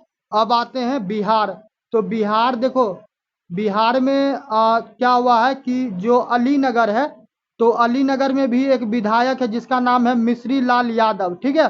तो मिश्री लाल यादव का क्या हुआ, सदस्यता समाप्त हो गया, और उसके पीछे कारण यही है कि उसको 2 वर्ष का सजा मिला, ठीक है। तो आपको हम बोले हुए थे कि 10th schedule of Indian constitution, भारतीय संविधान का 10वीं अनुसूची है, आप उसको निश्चित रूप से पढ़िएगा, ठीक है। तो ऐसे ऐसे टॉपिक से सवाल पूछता है, और देखो ये इंपॉर्टेंट क्यों होता है, उसके पीछे कारण बता रहे हैं। आप लोग को पता होगा कि बिहार में विधानसभा चुनाव होने वाला है, तो जो प्रॉपर जो स्टेट वाला सेक्शन है ना, तो स्टेट वाला सेक्शन से पॉलिटी से सवाल पूछेगा ही पूछेगा। जैसे कि गवर्नर, गवर्नर से 100% गारंटेड है सवाल पूछेगा, चाहे वो क्या नाम है इसका, बंगाल के गवर्नर का कॉन्टेक्स्ट हो या फिर तमिलनाडु के आर एन रवि साहब का, ठीक है। चलिए, इसके अलावा जो बिहार है, तो देखो बिहार का बजट जो हम शायद मई महीने का जो पढ़ाए थे, तो मई महीने में 3-4 राज्य का बजट भी पढ़ाए थे, ठीक है। तो उसमें बताए हुए थे मैरिज हॉल के बारे में, जो विवाह मंडप योजना बिहार सरकार के द्वारा लाया गया है, ठीक है, मुख्यमंत्री कन्या विवाह मंडप योजना।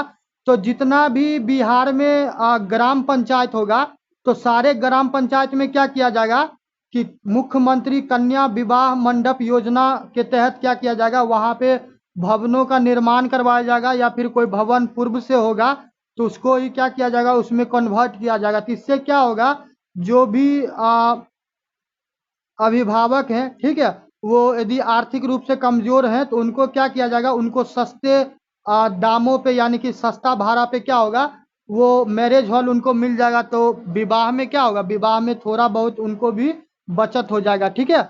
चलिए नेक्स्ट आते हैं, अब आते हैं अंतरराष्ट्रीय घटना चक्र। देखो अंतरराष्ट्रीय घटना चक्र से एक चीज याद रखना, जो उत्तर प्रदेश वाला छात्र है, ठीक है, और इसके अलावा जो झारखंड वाले छात्र हैं जो देखते हैं, तो उनके लिए हम ये बोल देते हैं कि करंट अफेयर ऐसा चीज है कि करंट अफेयर को आप कर लीजिएगा, तो पॉलिटी, ज्योग्राफी और इकोनॉमी, ठीक है, यदि आप नहीं भी करते हैं ना, तो आपको ये करंट अफेयर वो सारा चीज करवा देगा, समझ गए। तो इसीलिए करंट अफेयर बहुत ज्यादा महत्वपूर्ण होता है, और अंतरराष्ट्रीय इसलिए भी महत्वपूर्ण हो जाता है, इससे आपको पॉलिटी वाला सेक्शन जुड़ा रहता है, इकोनॉमी वाला सेक्शन जुड़ा रहता है, इन्वायरमेंट रहता है, इसके अलावा इकोनॉमिक्स जुड़ा रहता है, ठीक है। तो इसीलिए बोलते हैं कि करंट अफेयर को किसी कीमत पे मत छोड़िए, करंट अफेयर पे कमांड रखिए। बाकी क्या होगा, करंट अफेयर में इतना है कि आपको अकेला ये 50-60 तक ले जा सकता है, समझ गए। और किसी भी एग्जाम में यदि आप 50-60 के रेंज में कर लेते हैं स्कोर, तो एक बात समझ लीजिए, अन्य छात्र से आप सुरक्षित जगह पे रहिएगा, ठीक है। तो पहला है कि प्रधानमंत्री नरेंद्र मोदी जी का साइप्रस, कनाडा और क्रोएशिया का यात्रा। देखो हाल फिलहाल में क्या हुआ कि ज्यादा नहीं, 2 से 3 दिन पहले प्रधानमंत्री जी का 5 राज्यों का क्या होता है कि दौरा होता है, ठीक है। तो 5 राज्यों का दौरा होता है, तो उस वो अभी देखो होगा तो हम करवा देंगे, नहीं तो फिर आ, अगला करंट अफेयर आ गया तो उसमें करवा देंगे, ठीक है।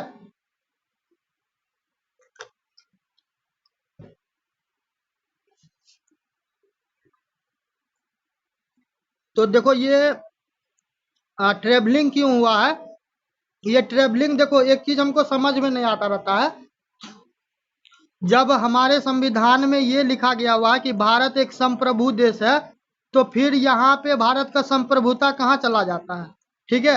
ये एक तरह का डर ही है ना कि हम जाके सबको बोल रहे हैं कि भाई हम गलती नहीं किए, हम सही आदमी, हम गलती नहीं किए हैं, वो हमको मारा है इसीलिए हम उस पर कार्रवाई किए हैं, ठीक है। ये एक तरह का डर ही है। जब आप संप्रभु हैं, जब आप सोवरेन हैं, तो फिर क्या आवश्यकता। आप अमेरिका को देख लीजिए ना, जब ओसामा बिन लादेन को क्या था, ओसामा बिन लादेन को मारना था तो वो पाकिस्तान गए, ठीक है, मारा प्रॉपर, और उसके बाद क्या हुआ कि चला गया, और किसी को जाके देश का क्या हुआ, भ्रमण नहीं किया कि भाई हम ओसामा बिन लादेन को इसलिए मारे कि मेरे वर्ल्ड ट्रेड सेंटर में आके क्या हुआ कि एरोप्लेन घुसा दिया, बम उड़ा दिया, ऐसा तो नहीं किया। मगर भारत सरकार को देखो क्या हो रहा है। जब जो JNK वाला भी जो मामला उठा था ना, आर्टिकल 370, तब भी हम ये चीज देखे कि भारत सरकार क्या हो रहा है कि विदेश जाके बता रहा। भाई तुमको बताने का क्या आवश्यकता, जब तुम बोल रहे हो कि हम संप्रभु हैं, तो आवश्यकता ही क्या है किसी को जाके उसको बताना कि भाई साहब देखिए वो जो है ना मेरे ऊपर हमला किया, इसलिए हमको क्या करना पड़ा है कि हमको मारना पड़ा है। तो आप लोग हमको गलत नहीं समझिएगा, ठीक है। तो ये एक तरह से देख लिए, एक तो बचकाना हरकत लग रहा है। बचकाना हरकत के अलावा ये देखिए, भारत का जो स्टैंड है, तो वो भारत का स्टैंड क्या होता है, कहीं न कहीं कमजोर होता है, ठीक है। आप डिप्लोमेटिक वे में ठीक है, आप MAO साइन किए वो अच्छी बात है, मगर जब आप इस चीज को प्रॉपर बोलने के लिए जाते हैं कि भाई हम मेरे साथ अन्याय हो रहा है इसीलिए हम उसको मार रहे हैं, तो ये दर्शाता है कि आप कहीं न कहीं कमजोर पड़ रहे हैं। तभी तो आपको दूसरे को जाके बताना पड़ रहा है, नहीं तो क्या आवश्यकता। दुनिया इसराइल को देखो, ईरान पे पूरा ठोक रहा है, पूरा पैलेस्टाइन में धुआं धुआं कर दिया, 50 वर्ष पीछे कर दिया, ठीक है। मगर वो जाके किसी को नहीं कहता कि हम किए किए हैं तो किए हैं, ठीक है। पाकिस्तान में जो ऑपरेशन सिंदूर लॉन्च किया गया, तो बस उसी के लिए, ठीक है। तो वही बताने के लिए क्या किया जा रहा है कि हर देश का भ्रमण किया जा रहा है, और सबको जा जाके उसको क्या कीजिए, उसको कहते रहिए कि मेरे पहलगाम में क्या हुआ कि आतंकवादी आया, 26-27 लोग को गोली मार दिया, तो हम भाई साहब फिर पाकिस्तान पे क्या किए, पाकिस्तान पे हम क्या किए, अटैक किए, ठीक है।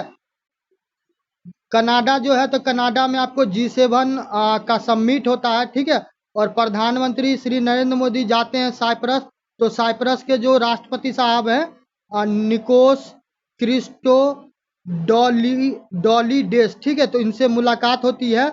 और ये 23 वर्षों के अंतराल पे हुआ है। 15 जून को क्या होता है कि जो साइप्रस है, तो साइप्रस का राजधानी याद रखिएगा निकोसिया। देखो निकोसिया को सपना में भी नहीं भूलना, क्योंकि ये सब ऐसा देश है ना कि जल्दी चर्चा में नहीं आता है, ठीक है। और एग्जाम में तुमको वैसे ही पूछेगा, किसका, कभी मलावी का पूछेगा तो कभी नामीबिया का पूछेगा, ठीक है। और जो चर्चा में नहीं, गिनी बोसानी का पूछ देगा, जो टोंगो का राजधानी पूछ देगा, ठीक है।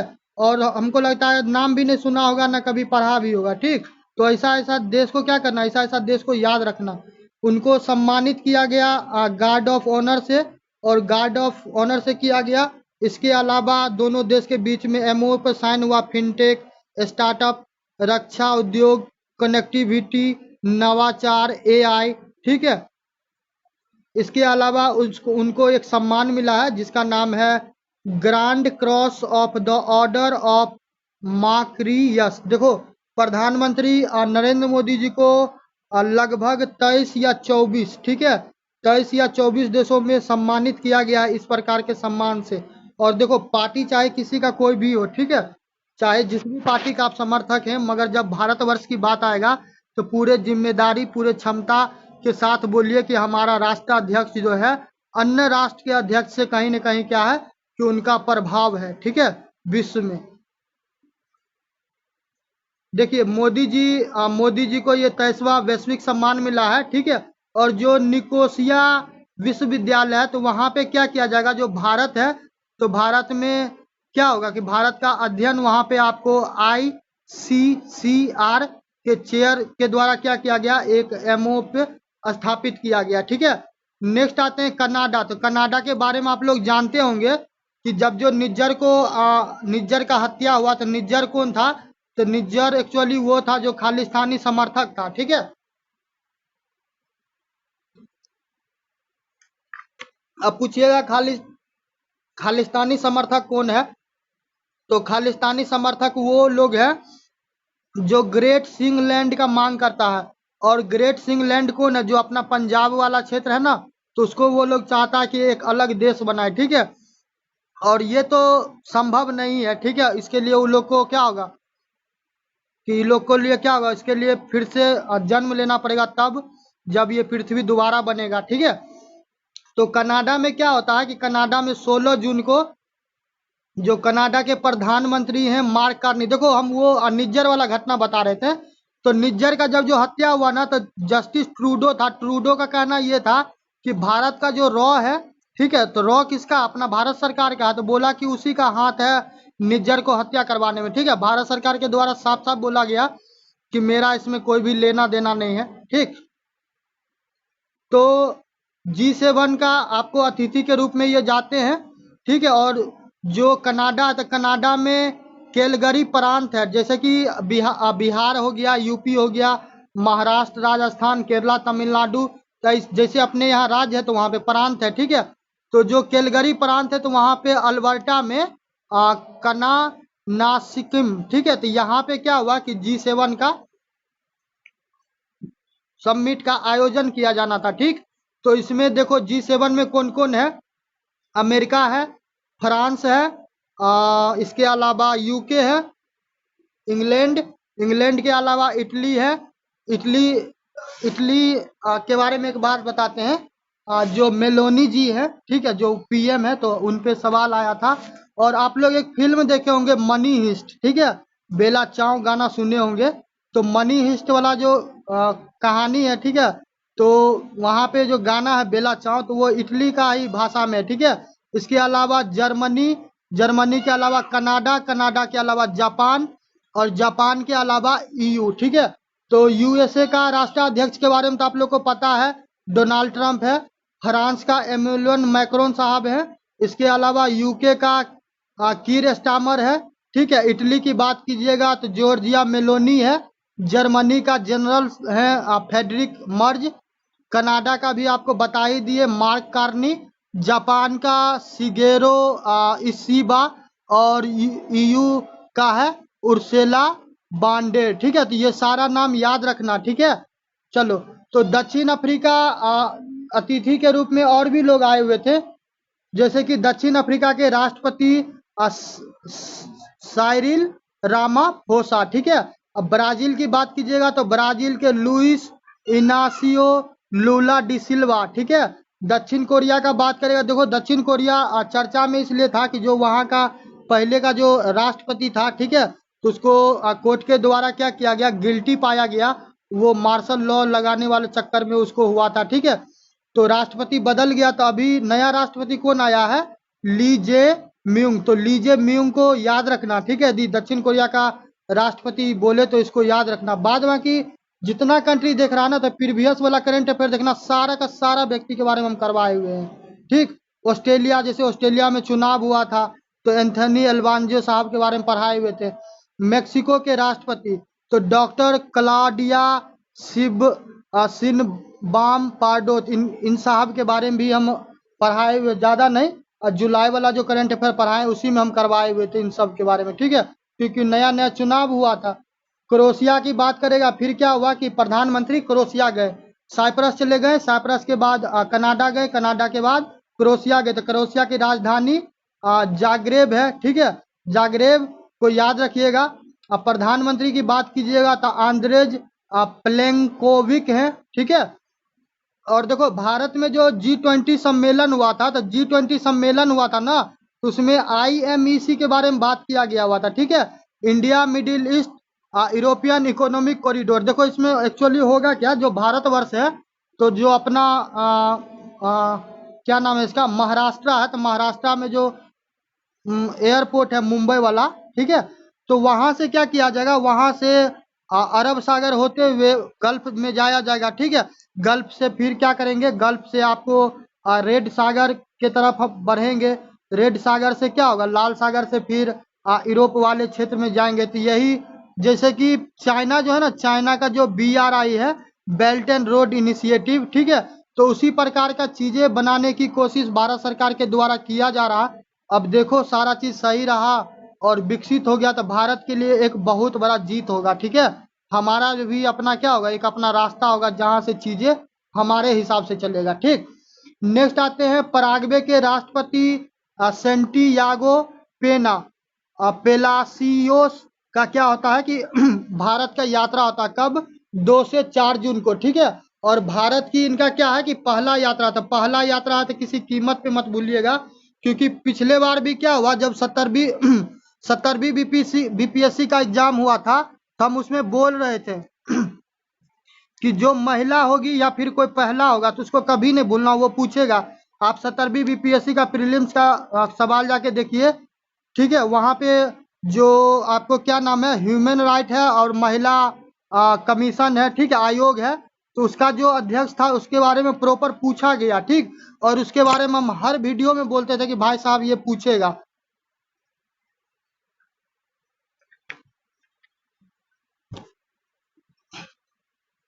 तो इनका भारत का पहला यात्रा है और भारत के साथ पराग्वे का 1961 से ही संबंध है।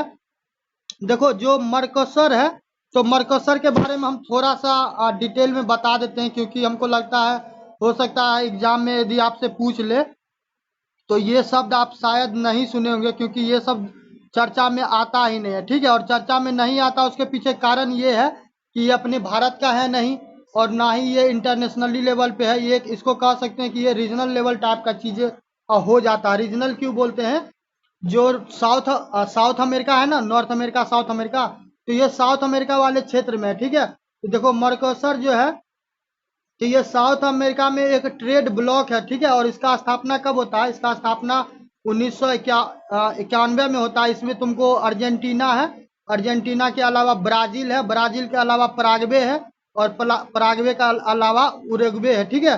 तो इस चारों देश को याद रखना, क्योंकि यदि हो सकता है मर्कोसर पूछ लेगा किसका सदस्य कौन है, तो हमको नहीं लगता कोई जल्दी पढ़ाता भी है और बताता भी है, क्योंकि आदमी को खुद नहीं पता रहता कि ये होता क्या है, ठीक है। तो इसमें क्या किया गया है कि इसमें आपको डिजिटल टेक्नोलॉजी, क्रिस्टल मिनरल, इसके अलावा एनर्जी, एग्रीकल्चर, डिफेंस, स्पेस, ठीक है, ये सारे मामले पे क्या किया जाएगा, ये सारे मामले पे भारत के साथ MOU पे साइन किया जाएगा, ठीक है। नेक्स्ट आते हैं बांग्लादेश। तो देखो बांग्लादेश में क्या होता है कि बांग्लादेश में जब से शेख हसीना जी का क्या हुआ कि तख्ता पलट हुआ, ठीक है, उनका सरकार गिरा, तब से ही पगलापुर आ गया, ठीक है, मोहम्मद यूनिस। और इस सन की ऐसा पागल है, ठीक है, ये क्या है कि ये और कुछ दिन बांग्लादेश में रहा ना तो ये बांग्लादेश को पाकिस्तान से भी बदतर बना के रखेगा, ठीक है। अब बांग्लादेश का एक ड्रीम था कि 1947 तक क्या हो, विकसित हो, ठीक है, और सही ट्रैक पे चल भी रहा था। मगर जब से ये पागल आया है तो पूरा क्या हुआ, पूरा बांग्लादेश में तुमको युद्ध, मारपीट, लड़ाई झगड़ा, गृह युद्ध, ठीक है, एक रिलीजन दूसरे रिलीजन का खून का प्यासा हो गया। ये अपनों को भी नहीं बकस रहा, ठीक है, बाहरी को तो छोड़ दीजिए, दूसरे धर्म को छोड़ दीजिए, जो प्रॉपर जो वहां पे इस्लाम को मानने वाले उनको भी प्रॉपर मारा जा रहा, तोड़ा जा रहा, ठीक है। तो ये क्या हो गया, ये साइको टाइप का आदमी है, कब ये क्या करेगा किसी को कोई गारंटी नहीं रहता, ठीक। ये क्या किया, जो बांग्लादेश है, तो बांग्लादेश में आपको पता होगा जो शेख हसीना जी हैं, तो उनके फादर का नाम है शेख मुजीबुर रहमान, ठीक है। 1961 में आपको पता है कि भारत पाकिस्तान संघर्ष होता है। आप 1961 कहते 1971, जिसमें आपको क्या होता है, बांग्लादेश का निर्माण होता है, ठीक है। तो बांग्लादेश का निर्माण होता तो भारत का जो मुक्ति वाहिनी सेना था उसके द्वारा सहयोग दिया गया। देखो हमारे ऊपर चैलेंज ये था कि जो अपना असम वाला क्षेत्र है, अरुणाचल प्रदेश है, नागालैंड, मणिपुर, मिजोरम, ये जो 7 बहनें हैं, 7 सिस्टर, यदि उसमें क्या होता कि ये लोग आ जाता तो क्या होता कि वहाँ का जो जनसंख्या है उसके संसाधनों का उपयोग करता। और यही कारण है कि जो आपको असम में जो NRC लाया गया तो यही वजह से लाया। ये बांग्लादेशी घुसपैठी सब घुस गया हुआ है। अब स्वाभाविक है क्या होगा कि आपका रिसोर्स के आपके संसाधन को कोई और इस्तेमाल करेगा तो आपको तो तकलीफ होगा। और यही लेके क्या हुआ, यही लेके आपको असम में उतना ज्यादा क्या हुआ, एनआरसी पे बवाल कटा हुआ था। ठीक है, तो जो शेख मुजीबुर रहमान है तो वो वहाँ के क्या है, प्रथम राष्ट्रपति थे। ठीक है, तो उनको क्या कर दिया गया, उनका एक तो पहला बात उनका फोटो नोट से हटा दिया गया। ठीक है, और नोट से हटा दिया गया। उसके अलावा तख्ता पलट तो हो ही गया है अगस्त 2024 में बांग्लादेश में। इसके अलावा क्या हो गया, जो ये मोहम्मद यूनिस है, ठीक है, तो आजकल ये चाइना के गोद में खेल रहा है। और चाइना दुनिया में एकलौता ऐसा कंट्री है जो क्या, ये किसी का सगा नहीं है। और ऐसा इसलिए नहीं हम कह रहे हैं कि हम भारतीय हैं, ऐसा हम इसलिए कहते हैं कि आप चाइना को पूरा दुनिया में उठा के देख लीजिए। जिस भी देश में चाइना इन्वेस्टमेंट किया है उस देश को बर्बाद करके रख दिया। ठीक है, आज पूरा अफ्रीका कॉन्टिनेंट जो है, तो आधा ज्यादा कंट्री क्या हो गया, बर्बाद हो गया है चाइना के पॉलिसी। पहले तो ये क्या करेगा, दम भर इन्वेस्टमेंट करेगा, और जब आपसे पैसा वसूलने होगा तो आपके जमीन को क्या करेगा, 99 साल के लिए लीज पे लेगा। जब कोई चीज का मालिक होता है तो फिर उस जमीन के साथ क्या होगा, जो मन में आएगा वो करेगा। ठीक है, और आप कुछ कर भी नहीं पाइएगा। ठीक, तो मोहम्मद यूनिस के द्वारा क्या किया गया है, जो 1000 टका, देखो जैसे अपने यहाँ रुपया चलता है ना, तो बांग्लादेश में टका चलता है। ठीक है, तो 1000 टका, 50 टका और 20 टका, तो इस पे क्या किया गया है, मुजीबुर रहमान का फोटो जो था हटा दिया गया। बाद में सुनते हैं कि उस पर मंदिर का और कुछ कुछ चीज का फोटो लगाया गया। ठीक, नेक्स्ट आते हैं दक्षिण कोरिया। तो देखो दक्षिण कोरिया के बारे में अभी बोल रहे थे कि जो नए राष्ट्रपति है ली जे म्यूंग, तो ये क्यों आए, जो युनसुक सियोल थे, तो युनसुक सियोल के ऊपर क्या हुआ था कि जो कोर्ट है वहां का दक्षिण कोरिया का, उसके द्वारा क्या किया गया था, उस पर कार्रवाई चल रहा था। ठीक है, महाभियोग लगा हुआ था, तो महाभियोग क्या हो गया कि सही साबित हो गया। तो यूनसिक सियोल को क्या किया गया, इनको रिमूव करवा दिया गया राष्ट्रपति के पद से। ठीक है, नेक्स्ट आते हैं 12 देशों के नागरिकों के लिए अमेरिका में प्रवेश बंद। तो यूएसए में भी क्या है कि यूएसए में भी एगो मेंटल है, ठीक है, जिसका नाम है डोनाल्ड ट्रंप। ये भी आपको साइको से कम नहीं, ये कब क्या कर देगा, ये और मोहम्मद यूनिस और डोनाल्ड ट्रंप पाकिस्तान के प्रधानमंत्री से भी ज्यादा साइको और ये पगलेट टाइप का। ठीक है, पाकिस्तान के प्रधानमंत्री का फिर भी ठिकाना रहता है कि वहां का जो जनरल बोलेगा वो करेगा, मगर इस दोनों का ठिकाना नहीं रहता। ये कभी भी उठ के कुछ भी बोल सकता है और उस चीज को लागू करवाने के लिए ये हर संभव ट्राई करेगा। ठीक है, तो जो ईरान है, अफगानिस्तान है, म्यांमार है, चाड है, कांगो है, इरिटेरिया है, हैती है, इक्वेटोरियल गिनी है, लीबिया है, सोमालिया है, यमन है। ठीक, तो इन सारे राष्ट्र को क्या कर दिया गया है कि भाई बोल दिया गया कि तुम लोग हमारे देश में आ ही नहीं सकता। ठीक है, किसी भी कारण से तुमको आने ही नहीं देंगे। ठीक, नेक्स्ट आते हैं कि 7 देश ऐसा, जैसे कि Burundi, Cuba, Laos, Sierra Leone, Togo, Venezuela और तुर्कमेनिस्तान। तो यहाँ पे क्या होगा कि कोई व्यक्ति मान के चलो कि खेल खिलाड़ी है, हीरो हीरोइन है, या बहुत बड़ा राजनेता है, बहुत बड़ा पत्रकार है, साइंटिस्ट है, तो इन लोग को हो सकता है तो अलाउ किया जाएगा। ठीक, आपका काम ये होगा कि एक एक देश को आप लिखिएगा। ठीक है, आप गूगल कीजिएगा, इसका राजधानी एटलीस्ट चेक कर लीजिएगा। ठीक है, कुछ कीजिए ना कीजिए, आप राजधानी जरूर एक बार देख लीजिएगा। ठीक है, चलिए नेक्स्ट आते हैं चाइना। तो देखो चाइना के बारे में बोल रहे थे ना, बांग्लादेश के बारे में, तो जो देखो जब क्या होता है कि जब सब मेंटल एक ही जैसा रहेगा और उसमें क्या होगा कि थोड़ा सा कोई बूझ वाला रहेगा तो वो जरूर घुसेगा। तभी पाकिस्तान को तो भाई दुनिया जाहिर है कि पाकिस्तान के लिए वो कोई खड़ा होता है तो चीने होता है। ठीक है, बांग्लादेश भी चाइना के गोद में जा रहा है, तो अभी तो बहुत मजा आ रहा है। ठीक है, भविष्य इसका देखिएगा, पाकिस्तान से भी ज्यादा गर्त नहीं हुआ बांग्लादेश का, तो फिर देखिएगा। ठीक है, ज्यादा वर्ष इंतजार नहीं कीजिए, 5 से 10 साल देखिए, बांग्लादेश आपको पाकिस्तान से बदतर स्थिति में मिलेगा, समझ गए। अफगानिस्तान से भी इसका हालत खराब होने वाला, क्योंकि बांग्लादेश का उस हिसाब से क्या किया जाएगा, इस्तेमाल किया जाएगा। क्योंकि यहाँ पे क्या बे ऑफ बंगाल है, बे ऑफ बंगाल में क्या होगा कि मिनरल्स है, क्रिटिकल मिनरल्स है, तो बांग्लादेश को क्या करेगा, गोद में रखेगा। ठीक है, तो भारत के साथ क्या हुआ कि रिश्ता में खटास आ गया, आप लोग को पता ही है। ठीक है, चीन में जो कुनमिंग है तो वहां पे ये प्रॉपर चीजें हुआ, बैठक हुआ, 19 जून 2025 को, ठीक। इसमें यह कहा गया कि उद्योग होगा, व्यापार होगा, समुद्री मामले, जल संसाधन, जलवायु परिवर्तन, कृषि, शिक्षा, स्वास्थ्य, संस्कृति।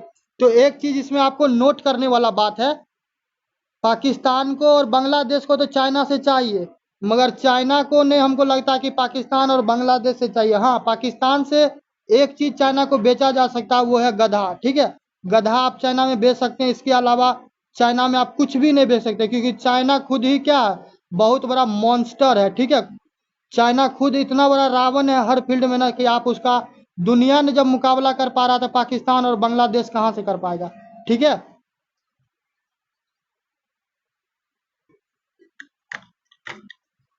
चलिए नेक्स्ट आते हैं। देखो BRI भी उसमें इंक्लूड है, ठीक है। तो BRI के बारे में हम ऑलरेडी बता ही दिए, बेल्ट एंड रोड इनिशिएटिव, ठीक। नेक्स्ट आते हैं बहरीन। तो देखो बहरीन, कोलंबिया, कॉन्गो लोकतांत्रिक गण और लाटीविया, ठीक है, और लाइबेरिया। यहाँ पे क्या हुआ है, 1 जनवरी 2026 को आपको इन सभी को क्या किया गया, जो सुरक्षा परिषद है, तो सुरक्षा परिषद का अस्थायी सदस्य बनाया गया, ठीक है। और इसमें कितना वर्ष के लिए ये लोग रहेगा, ये लोग 2-2 वर्ष के लिए रहेगा, ठीक। बाकी आप UNSC के बारे में थोड़ा सा पढ़ लीजिएगा भाई साहब, तो मेहरबानी मेरे पे नहीं, आपको स्वयं पे होगा, ठीक है। तो थोड़ा सा क्या कीजिएगा, UNSC के बारे में पढ़ लीजिएगा। नेक्स्ट आते हैं G7। तभी प्रधानमंत्री जी के बारे में बता रहे थे, कनाडा का यात्रा। तो कनाडा में आपको बताएं ही, जो कैलगरी में कनानारिस्क जगह है, वहाँ पे क्या हुआ, एक आउटरीच G7 का तो समिट हुआ, और यहाँ पे क्या हुआ, आउटरीच सम्मेलन को संबोधित किया गया हुआ है, ठीक है। और ये आपको 16 से 17 जून 2025 को आयोजन हुआ। अब भारत का बात करेगा तो भारत और पेरिस समझौता भारत के द्वारा क्या किया गया, देखो जो COP 15 था शायद, ठीक है। तो इसमें ये कहा गया था, पेरिस क्लाइमेट के बारे में था, ठीक है। थोड़ा चेक कर लेना, COP 15 है या फिर COP 21 है, अभी एग्जैक्ट ध्यान नहीं आ रहा, नहीं तो रुको एक मिनट हम चेक करिए लेते हैं। COP 20, एक सेकेंड ठहर जाओ, पेरिस क्लाइमेट एग्रीमेंट। तो देखो पेरिस क्लाइमेट एग्रीमेंट, तो देखो पेरिस क्लाइमेट एग्रीमेंट जो है ना, तो ये 2015 में हुआ था, ठीक है। तो COP 15 ही होगा, ठीक है। COP 21 है, ठीक है, 15 नहीं है, कितना है, 21। तो देखो COP 21 में क्या हुआ कि भारत सरकार के द्वारा भी बहुत सारा वादे किया गया हुआ था, जिसको भारत के द्वारा क्या किया गया, समय से पूर्व ही पूरा कर लिया गया, ठीक है। और ये भी बोला गया कि 2070 तक नेट जीरो कर देंगे। देखो नेट जीरो नथिंग होता है, आप यदि 1 किलो क्या करते हैं कि कार्बन प्रोड्यूस करते हैं, तो आपके पास इतना जंगल वगैरह होना चाहिए, मार्सी लैंड होना चाहिए, ठीक है, कि आप क्या कीजिए, उस कार्बन को इस जीवे में पचा लीजिए, हजम कर लीजिए, तो यही नेट जीरो है, ठीक है। एनर्जी की बात करेगा तो 2030 तक 500 गीगावाट ग्रीन हाइड्रोजन से, न्यूक्लियर से और इथोनल ब्लेंडिंग से करवाया जाएगा। देखो न्यूक्लियर से एक चीज याद आया कि जो बिहार जो है, तो बिहार में तुमको शायद एक शॉर्ट वीडियो हम डाले हुए थे, नवादा में रजौली करके कोई जगह है, ठीक है। तो वहाँ पे जल्द ही क्या होने वाला है, न्यूक्लियर प्लांट लगने वाला है ऊर्जा के लिए। तो आप ये याद रखिएगा, बिहार के संदर्भ में आपसे पूछ सकता है। इसके अलावा बिहार में आपको होगा तो जल्द ही एक बुलेट ट्रेन का भी प्रस्ताव है। देखो यदि भगवान का कृपा और सारे नेताओं का कृपा रहा तो बिहार में भी बुलेट ट्रेन दौड़ेगा, ठीक है। तो देखो बाकी आगे भविष्य के गर्त में क्या रखा हुआ है, ठीक है। नेक्स्ट आते हैं कि G7 का 52वां समिट आपको फ्रांस में होगा, और वो होगा आपको 2026 में, ठीक है। चलिए नेक्स्ट आते हैं इजराइल। तो आप लोग को पता होगा कि इजराइल और ईरान में बहुत ज्यादा क्या हुआ है कि घमासान युद्ध चल रहा था, ठीक है। पूरा दम भर मार गोली बम क्या हुआ, पूरा एकदम धुआं धुआं उड़ा दिया, पूरा लाश बिछा दिया, ठीक। तो जैसे दोनों कोई कम नहीं था, ठीक है। ईरान भी पूरा किया तांडव, इजराइल भी किया था। भाई इजराइल का तो आप क्या होता, किसी चीज को बर्बाद करने का रेट जानते हैं। जब जो फिलिस्तीन में जो बम मारना चालू किया तो क्या हुआ, एरोप्लेन उड़ता था, पीछे देखते थे सिर्फ धुआं नजर आता, ठीक है। बिल्डिंग का बिल्डिंग पूरा डस्ट में बदल जाता था। तो भाई, और ये पूरा का पूरा मामला क्यों चल रहा, देखो भारत सरकार का चाहे जो भी स्टैंड हो, ठीक है, भारत सरकार का चाहे जो भी स्टैंड हो, मगर मेरा इसमें यही मानना है कि जब जो हम लोग परमाणु बम बना रहे थे, तो चाहे अमेरिका हो या पाकिस्तान हो, पूरा दुनिया क्या हुआ कि खाना वाना खाना छोड़ के हाथ धो के पड़ा हुआ था, ठीक है। आज सेम हालत नॉर्थ कोरिया का है और सेम हालत ईरान का, ठीक। तो एक तो देखो यार, जब कोई एक आदमी क्या होता है AK-47 खरीदता है तो बोलता है कि हम अपनी सुरक्षा के लिए खरीदे हैं। यदि वही दूसरा व्यक्ति खरीदता है तो तुम उसको ये घोषित कर दो कि तू क्रिमिनल होगा। तो ये क्या होता है, ये मेंटलिटी कहीं ना कहीं सही नहीं है, ठीक है।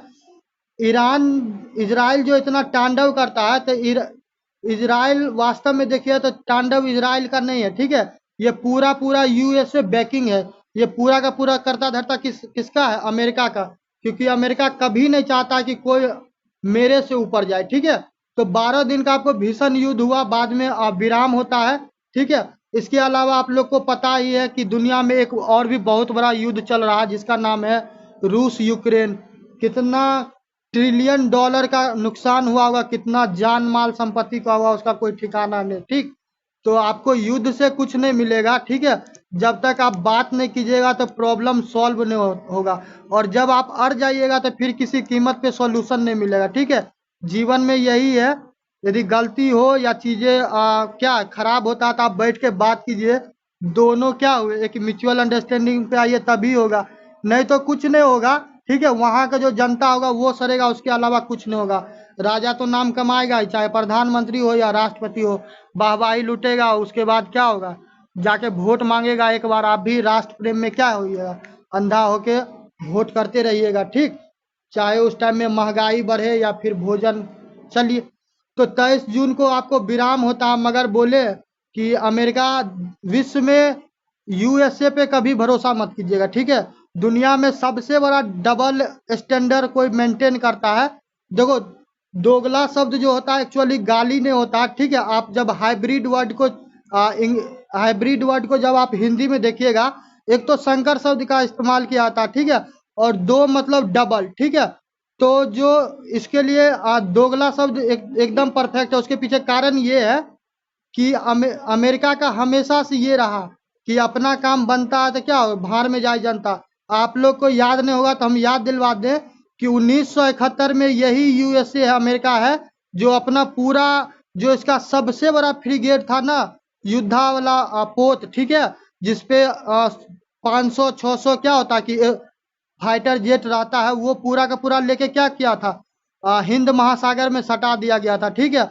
वो तो भला हो इंदिरा गांधी जी का, ठीक है, जो आपको रसिया से क्या हुआ था कि एक MO साइन की हुई थी, तो फिर आपको रसिया आता है, भारत के लिए स्टैंड करता है, तब जाके ये अमेरिका वापस जाता है, ठीक। नहीं तो जैसे महाभारत में भगवान कृष्ण क्या करते हैं, संपूर्ण विध्वंस कर देते हैं, ठीक है।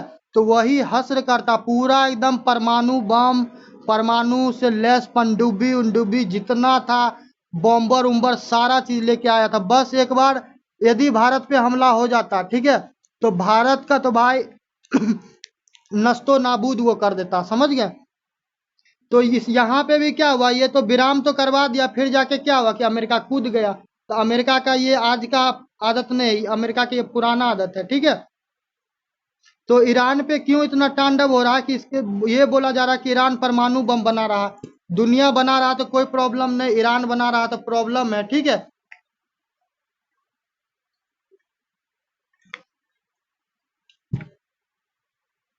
नेक्स्ट देखिए, जो सेना प्रमुख है वो और 20 जो वरिष्ठ सेना कमांडर थे वो भी मारे गए, ठीक है। 6 परमाणु वैज्ञानिक भी मारे गए। और जो इजराइल है उसके द्वारा इस पूरे मिशन का क्या नाम रखा गया, ऑपरेशन राइजिंग लायन। तो ये नाम याद रखना। और ऑपरेशन से याद बताते बहुत सारा ऑपरेशन, ठीक है।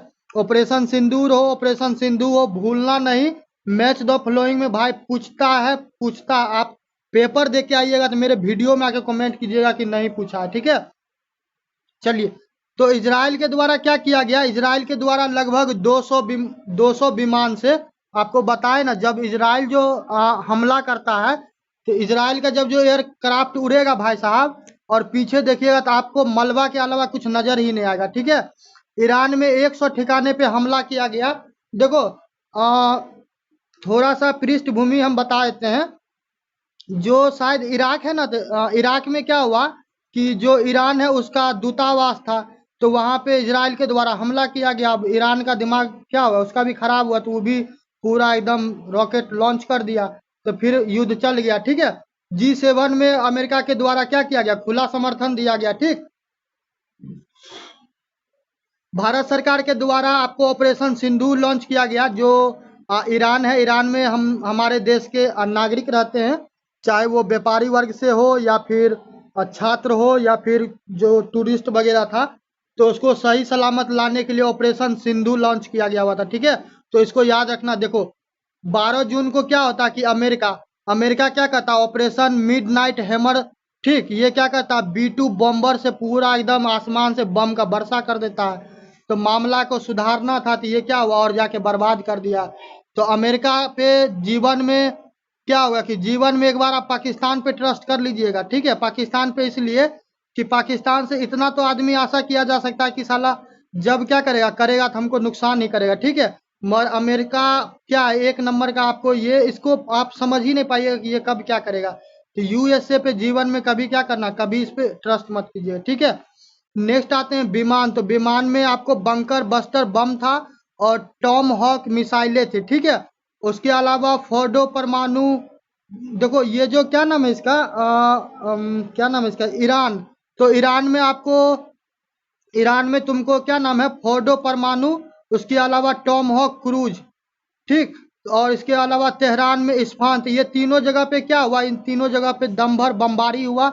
और बम ऐसा नहीं कि चॉकलेटिया बम मार रहा था। ठीक है, वो एयरक्राफ्ट पूरा भाई बम मारता था, तो पूरा एरिया में क्या करता था, रात में भी दिन कर देता था, ऐसा ऐसा बम मारता था। जैसे कि पाकिस्तान में क्या हुआ था कि भारत अपना सेना जो मारा हुआ था, देखे थे कि दिन क्या हुआ था कि रात में पूरा दिन हो गया हुआ था, पूरा आसमान लाल हो गया था। ठीक है, तो उस टाइप का पूरा एकदम ये किया। इसके अलावा देखो रूस जो है, इसके अलावा चीन और जितना भी 55-56 मुस्लिम कंट्री है, तो बस ये लोग का वही हमेशा की तरह निंदा किया। ठीक है, तो अब आते हैं हम लोग आर्थिक परिदृश्य पे। और उसके बाद थोड़ा देखो वीडियो लंबा होगा, तो उसके लिए बिल्कुल परेशान नहीं होना।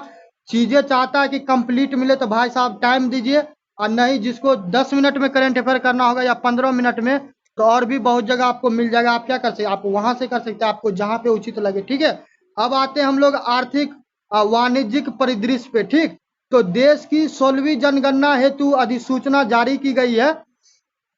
तो देखो भारत का दुर्भाग्य है, ठीक है, भारत का दुर्भाग्य है और हम लोग का भी दुर्भाग्य है कि कहने के लिए किताबी कीड़ा PhD किए होंगे या फिर MPhil किए होंगे, मगर आज भी जात के नाम पे क्या होता है कि पूरा जिंदगी कुर्बान है। ठीक है, उत्तर प्रदेश का ही घटना आप लोग को पता होगा कि ब्राह्मण के घर में क्या होता है कि यादव पूजा करवाने जाता तो उसको पूरा बाल उल छिलवाया था, उसके बाद महिला के मूत्र से उसका क्या किया था, उसके सर पे डाला जाता था। आज भी क्या है कि जात में ही मर रहा था। भारत सरकार को भी अपना सही है, जब आदमी जाते में मर रहा था मार दो इसको जाते में। ठीक है, तो जातीय जनगणना करवाया जाएगा। बिहार में भी आप लोग सुने होंगे कि जातीय जनगणना करवाया जाएगा। बोला क्या गया हुआ था कि हम लोगों के लिए नई नई योजना लाएंगे। ठीक है, योजना तो नहीं आया, मगर उन लोगों को एक चीज जरूर मिल गया कि कौन जात कितना है, तो किस पे कितना दिमाग लगाना, कहाँ पे दारू व मुर्गा कहाँ पे ज्यादा बांटना। ठीक है, तब तो क्या होगा कि वोट ज्यादा ज्यादा आएगा तो फिर से सत्ता में वापसी होगा। ठीक, तो भारत सरकार भी इसमें काहे पीछे रहेगा, भारत सरकार में भी क्या होगा, जो करंट रनिंग पॉलिटिकल पार्टी है तो वो भी अपना इसी तरीका का दिमाग लगा रहा है। तो देश की 61वीं जनगणना हेतु अधिसूचना जारी किया गया है। 2027 में क्या होगा, 16 वर्ष के अंतराल पे आपको ये चीज करवाया जाएगा। जनगणना समानता क्या होता है, 10 वर्षों पे होता है। ठीक है, 2011 के बाद 2021 में होना था, तो मगर आप लोग को पता है कि 2019 में क्या होता है कि 2019 में COVID-19 आता है, तो इसके कारण क्या होता है कि पूरा सिस्टम चौपट हो जाता है। समझ गए, जनगणना अधिनियम 1948।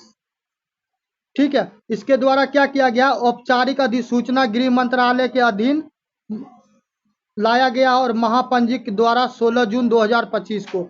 स्वतंत्रता के पश्चात क्या होगा कि पहली बार जातिवार जनगणना होगा। तो कमाल का बात देखो। और देखो, राजा कभी गलत नहीं होता, ठीक है। इंग्लैंड में वो कहावत है कि किंग्स नेवर रॉन्ग, समझ गया। उसके पीछे कारण भी है कि जब आपके इंटरेस्ट को कोई समझ लेगा ना, तो फिर आपको चलाना कोई बड़ी बात नहीं है, ठीक है। तो यहाँ पे सबको पता है कि जात के नाम पे, धर्म के नाम पे इसको थोड़ा सा क्या हो गया, थोड़ा सा सेंटी बना देती है। ऐसे ही मर कट के क्या होगा कि हर स्तर से क्रॉस करने के लिए तैयार है। तो आपके लिए प्रजेंट है क्या, जातिवार जनगणना लाया जाएगा।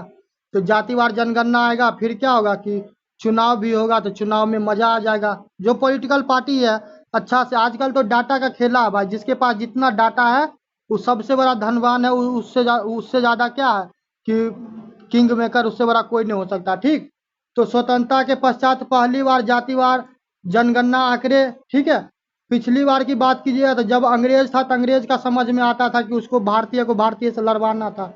मगर जब अपना वर्तमान का करंट रेजिम का गवर्नमेंट करवाता है, तब किस टाइप का इन लोग का मेंटलिटी है, अब तो बुद्धिजीवी सब जो बैठा हुआ वही लोग जाने, ठीक है। इसके लिए क्या किया जाएगा, इसके लिए 13,000 करोड़ रुपया खर्च किया जाएगा। देखो, जब जाति जनगणना करवाना होगा तो पैसा होगा। यदि क्या होगा कि किसान जब मर रहा होगा, उसके पास सिंचाई के लिए पानी नहीं होगा, तो फिर ये लोग दुनियादारी, लेट लतीफा, यहाँ WTO, उसके बाद blue box, green box, yellow box, दुनियादारी बताने लगेगा, ठीक है। तो आप क्या कीजिएगा, वही लच्चर पच्चर में अकड़ जकड़ के मर जाइएगा, समझ में ही नहीं आएगा कि चीजें चल क्या रहा, ठीक। तो अधिसूचना क्या हुआ कि इस अधिसूचना में यह है कि पहाड़ी राज्यों के लिए क्या किया जाएगा, और केंद्र शासित क्षेत्रों, जो कि जम्मू कश्मीर है, लद्दाख है, उत्तराखंड है, हिमाचल प्रदेश है, यहाँ पे आपको 1 मार्च 2027 को होगी, ठीक है। ये 2 चरणों में होगा। तो 2 चरणों में एक तो होगा कि आपके पास घर, तो घर का मतलब आपके पास मोटरसाइकिल, राजदूत, बकरी, घोड़ा, भैंस, मछली, ईटा, पानी, पत्थर, जो भी होगा सारा चीज गिनती करवाया जाएगा, क्योंकि इसमें 34 को कॉलम है, ठीक है। इसके अलावा दूसरा होगा जनगणना। तो गेहूं के साथ क्या करना है, गेहूं के साथ घून को भी पीस देना, किसी को पता ही नहीं चलेगा, ठीक है। तो दूसरा फेज क्या होगा, दूसरा फेज होगा जनगणना जो होगा आपको, वो कैसा होगा, दूसरा फेज का जो जनगणना होगा तो वो जातीय वाला होगा, ठीक है। तो फिर आप पूरा एकदम क्या कीजिए, पूरा ताकत, पूरे क्षमता, पूरे जिम्मेदारी से सीना तान के बोलिएगा हम फलना जात से बिलोंग करते हैं, ठीक। तो सामाजिक, आर्थिक, सांस्कृतिक यहाँ पे होगा। तो यहाँ पे आपको 28 कॉलम होगा। चलिए, और ये मोबाइल आधारित होगा, मोबाइल एप्लीकेशन से डिजिटल रूप में होगा। इसमें 34 लाख प्रगणन पर्यवेक्षक इसमें शामिल होंगे, ठीक है। तो बिहार में विधानसभा का चुनाव आ ही रहा है, तभी तो आप देख ही रहे होंगे पूरा, जिसका वो कहावत सुनते रहते हैं न्यूज में, जिसका जितना क्या होता है हिस्सेदारी, वो उतना भारी, ठीक है। तो जिसका जात जितना रहेगा तो वो उतना ज्यादा कोहराम मचाएगा।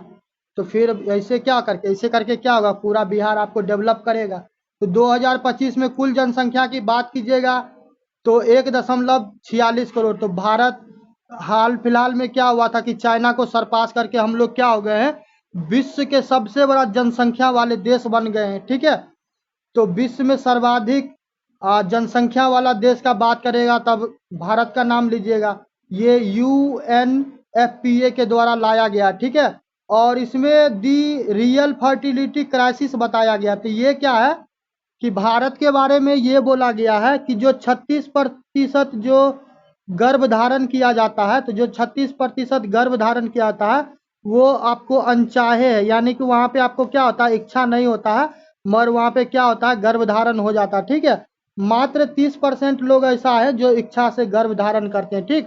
तो हो सकता है यदि आपसे आप प्रतिशत में पूछ लेगा तो याद रखिएगा।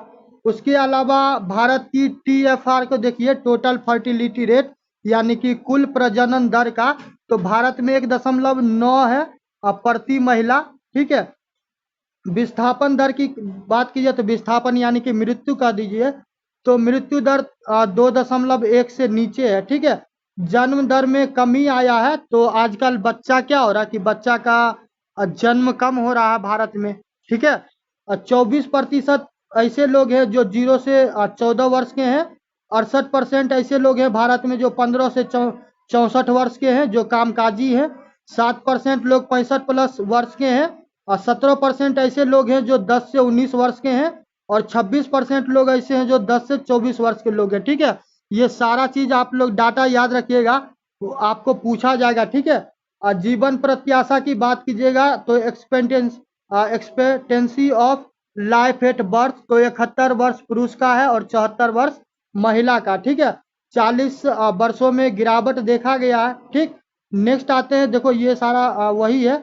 अब भारत की प्रतिनिधि की बात करेगा तो एड्रिया एमा वोजनर के द्वारा किया गया था, और भारत का प्रजनन दर कम हुआ है 1970 से।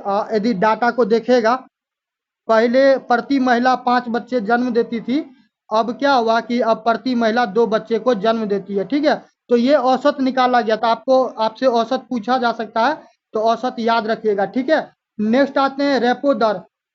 तो देखो तुम लोग एक काम करना, 71वीं बीपीएससी के लिए हम रोज क्या होता है कि एमसीक्यू वीडियो डालते हैं। ठीक है, तो जो इकोनॉमिक्स वाला सेक्शन होगा ना, बैंकिंग वाला, तो वहां पे जाके क्या कर लेना, repo rate, reverse repo rate, SDF, bank rate, MSF, CRR, SLR, सारा जाके आप वहां पे क्या कर लीजिएगा, पढ़ लीजिएगा।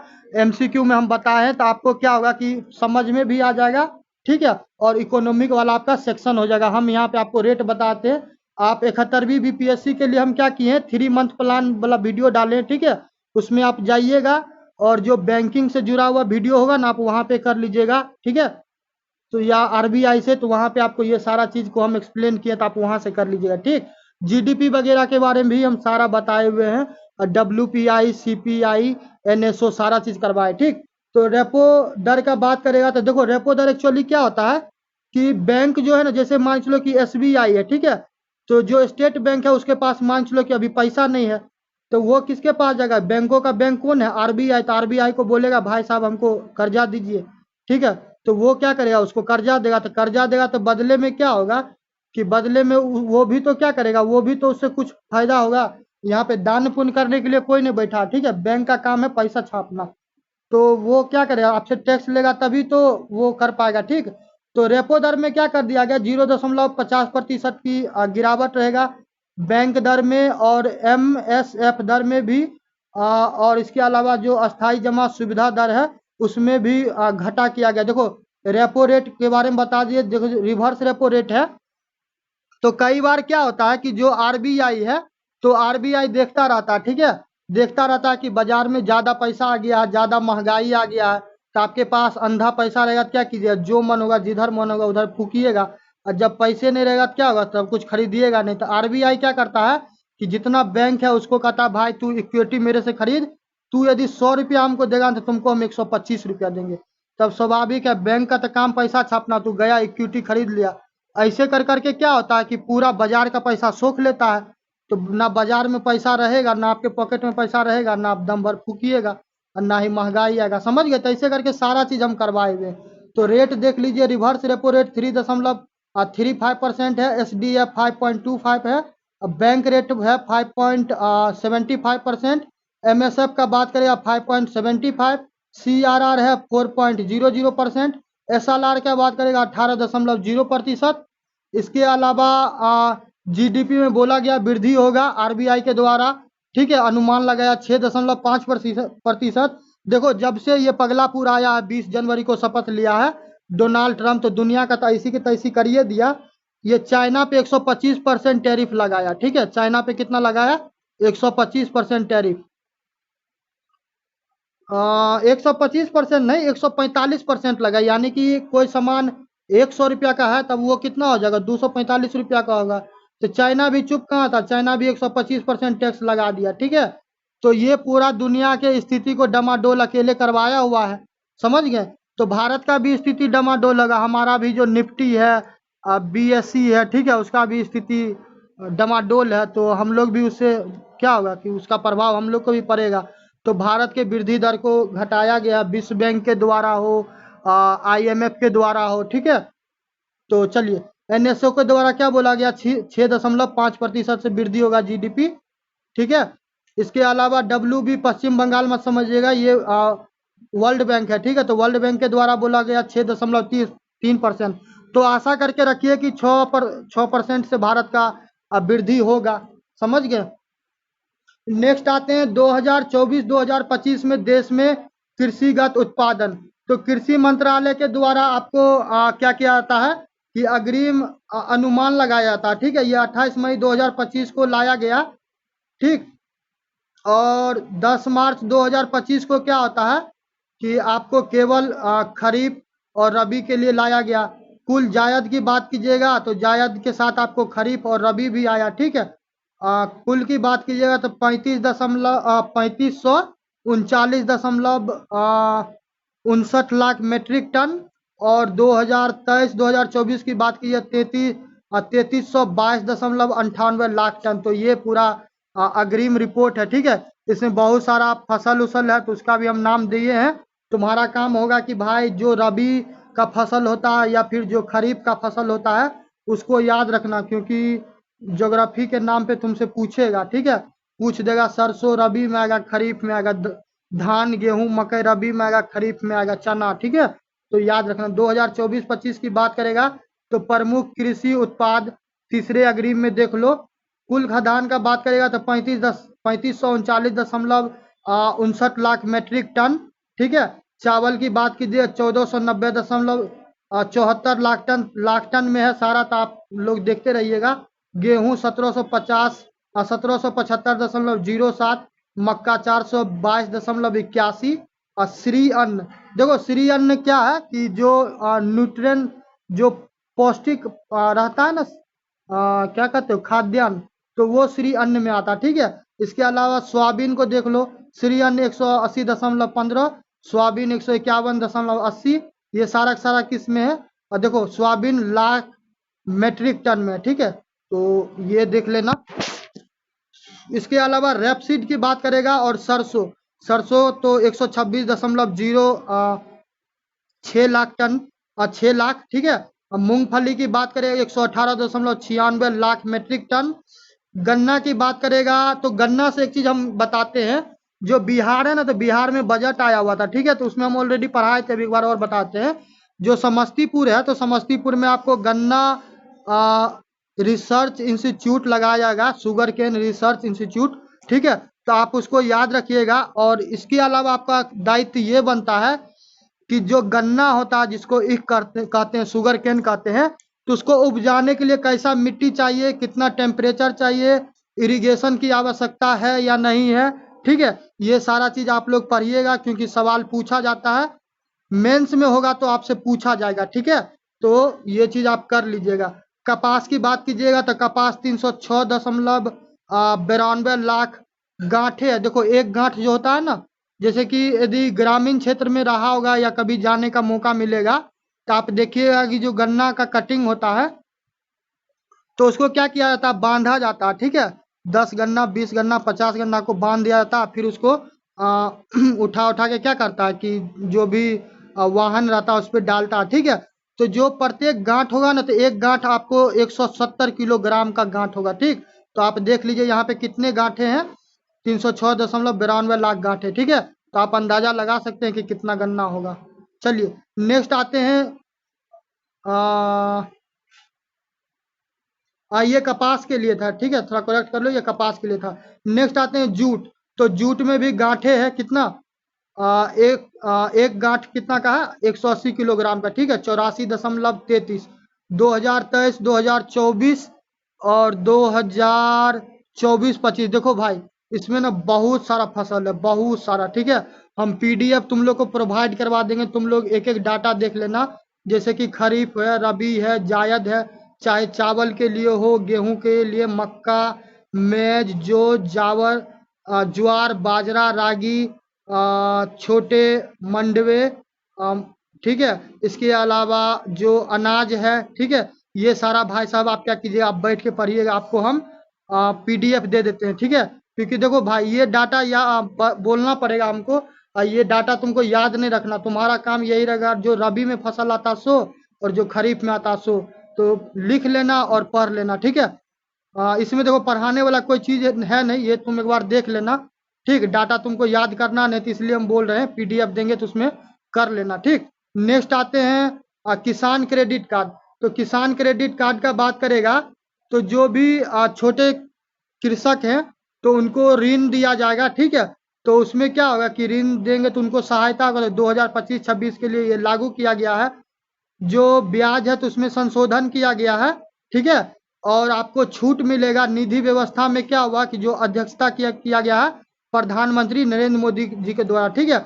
28 मई 2025 को आपको 3 लाख जो अल्पकालिक ऋण है उसमें 7% रियायती ब्याज रहेगा और 1.5% ब्याज सहायता मिलेगा। देखो, यदि किसान क्रेडिट से लोन लोगे ना, समय पे चुका दोगे तो बहुत सारा बेनिफिट भी मिलेगा, बहुत सारा कर में छूट भी मिलेगा, ठीक है। तो ऋण चुकाने के लिए पुनर्भुगतान प्रोत्साहन भी आपको मिलेगा, ठीक। 3% का प्रोत्साहन मिलेगा। तो यदि आप किसान लोन लेते हैं तो आपको बेनिफिट होगा यदि आप टाइम पे लौटाए तो बहुत रियायत दिया जाएगा, ठीक है। 4% ब्याज रहेगा।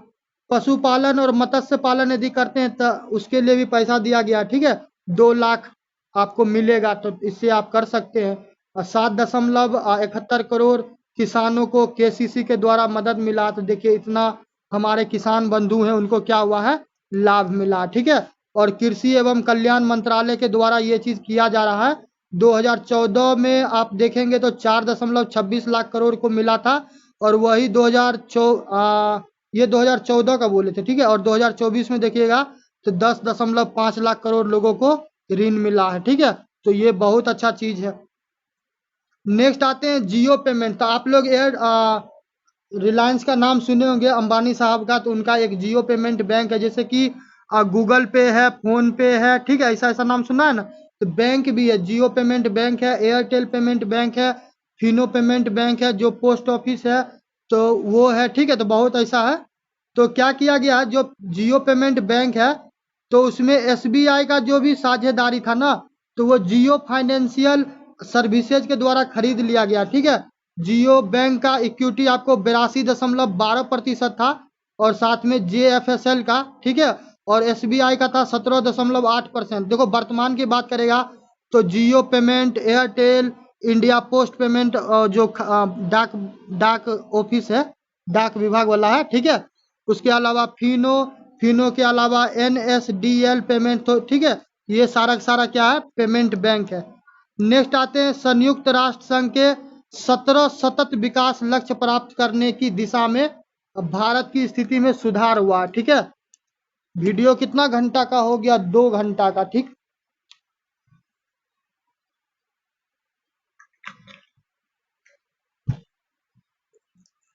चलो, आधा घंटा में अब खत्म ही हो जाएगा।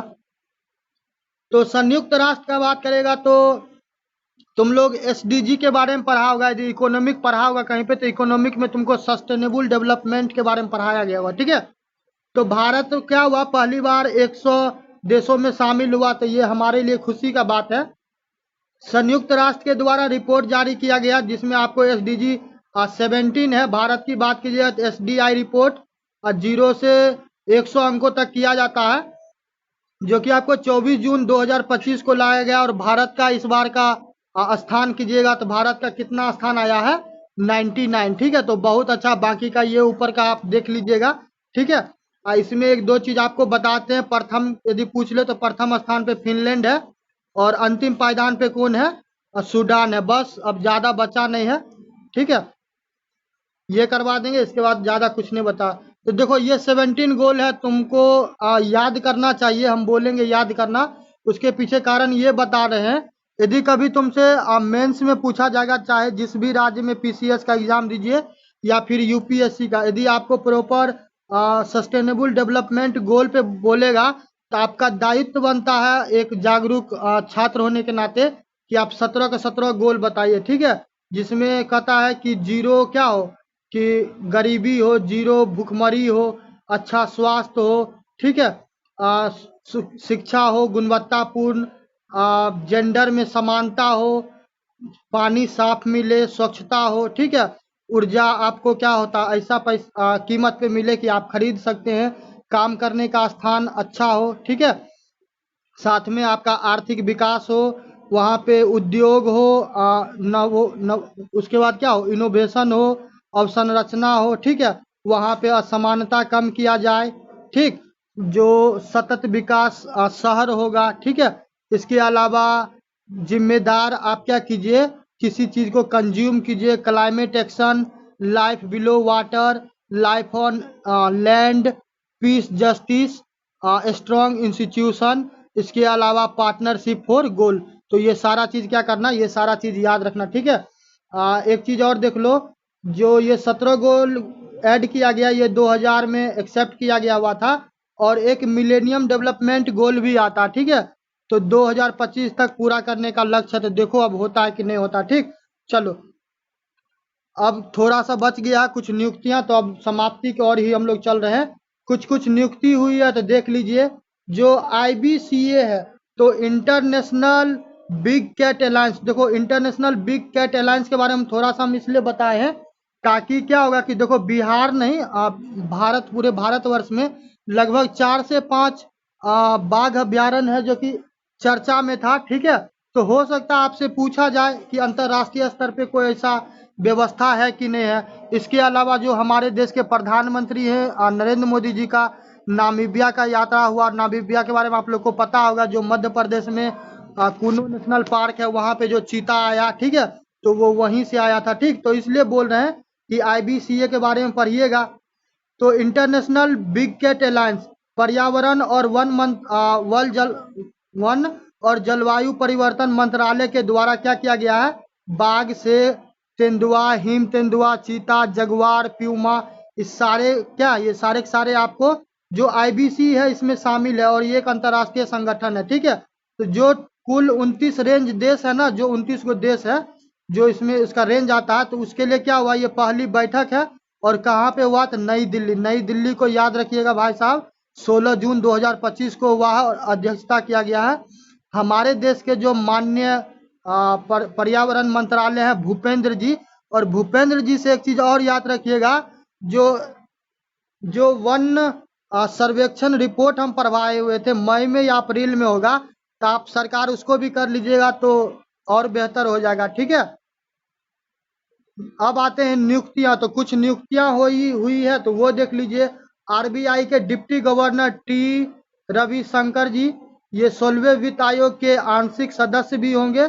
और प्रधानमंत्री आर्थिक सलाहकार परिषद का अध्यक्ष कौन होगा, S महेंद्र देव।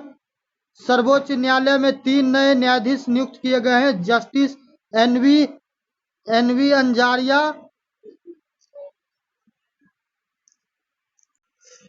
देखो सर्वोच्च न्यायालय में एक तो NV अंजारिया है, उसके अलावा विजय बिश्नोई है, ये सारे जस्टिस साहब हैं। इसके अलावा AS चंदूरकर है, ठीक है। तो नेक्स्ट आते हैं Andaman Nicobar commander in chief. तो देखो अंडमान निकोबार के बारे में ऑलरेडी हम पहले भी बताएं और अभी भी बताते हैं कि वहाँ का जो राजधानी था, तो आप लोग को याद होगा पोर्ट ब्लेयर, ठीक है। तो पोर्ट ब्लेयर को भाई साहब भूल जाइएगा, उसके पीछे कारण ये है कि उसका नाम को बदल दिया गया है, और उसका नाम श्री विजय हो गया, ठीक है।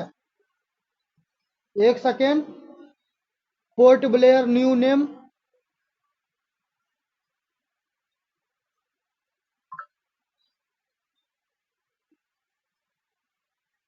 हाँ, तो इसका नाम क्या हो गया है, श्री विजयपुरम। तो श्री विजयपुरम याद रखिएगा। यदि कहीं पूछ देगा कि अंडमान निकोबार का राजधानी पोर्ट ब्लेयर में ऐसा ऐसा हुआ, तो वहां पे क्या होगा कि वहां पे आपको पागल बना देगा, ठीक है। चलिए नेक्स्ट आते हैं राष्ट्रपति की ADC। देखो इस चीज को ना रोज क्या होगा कि यहाँ होगा, तो अपने मोबाइल के वॉलपेपर में फोटो खींच कर लगा लेना, ठीक है।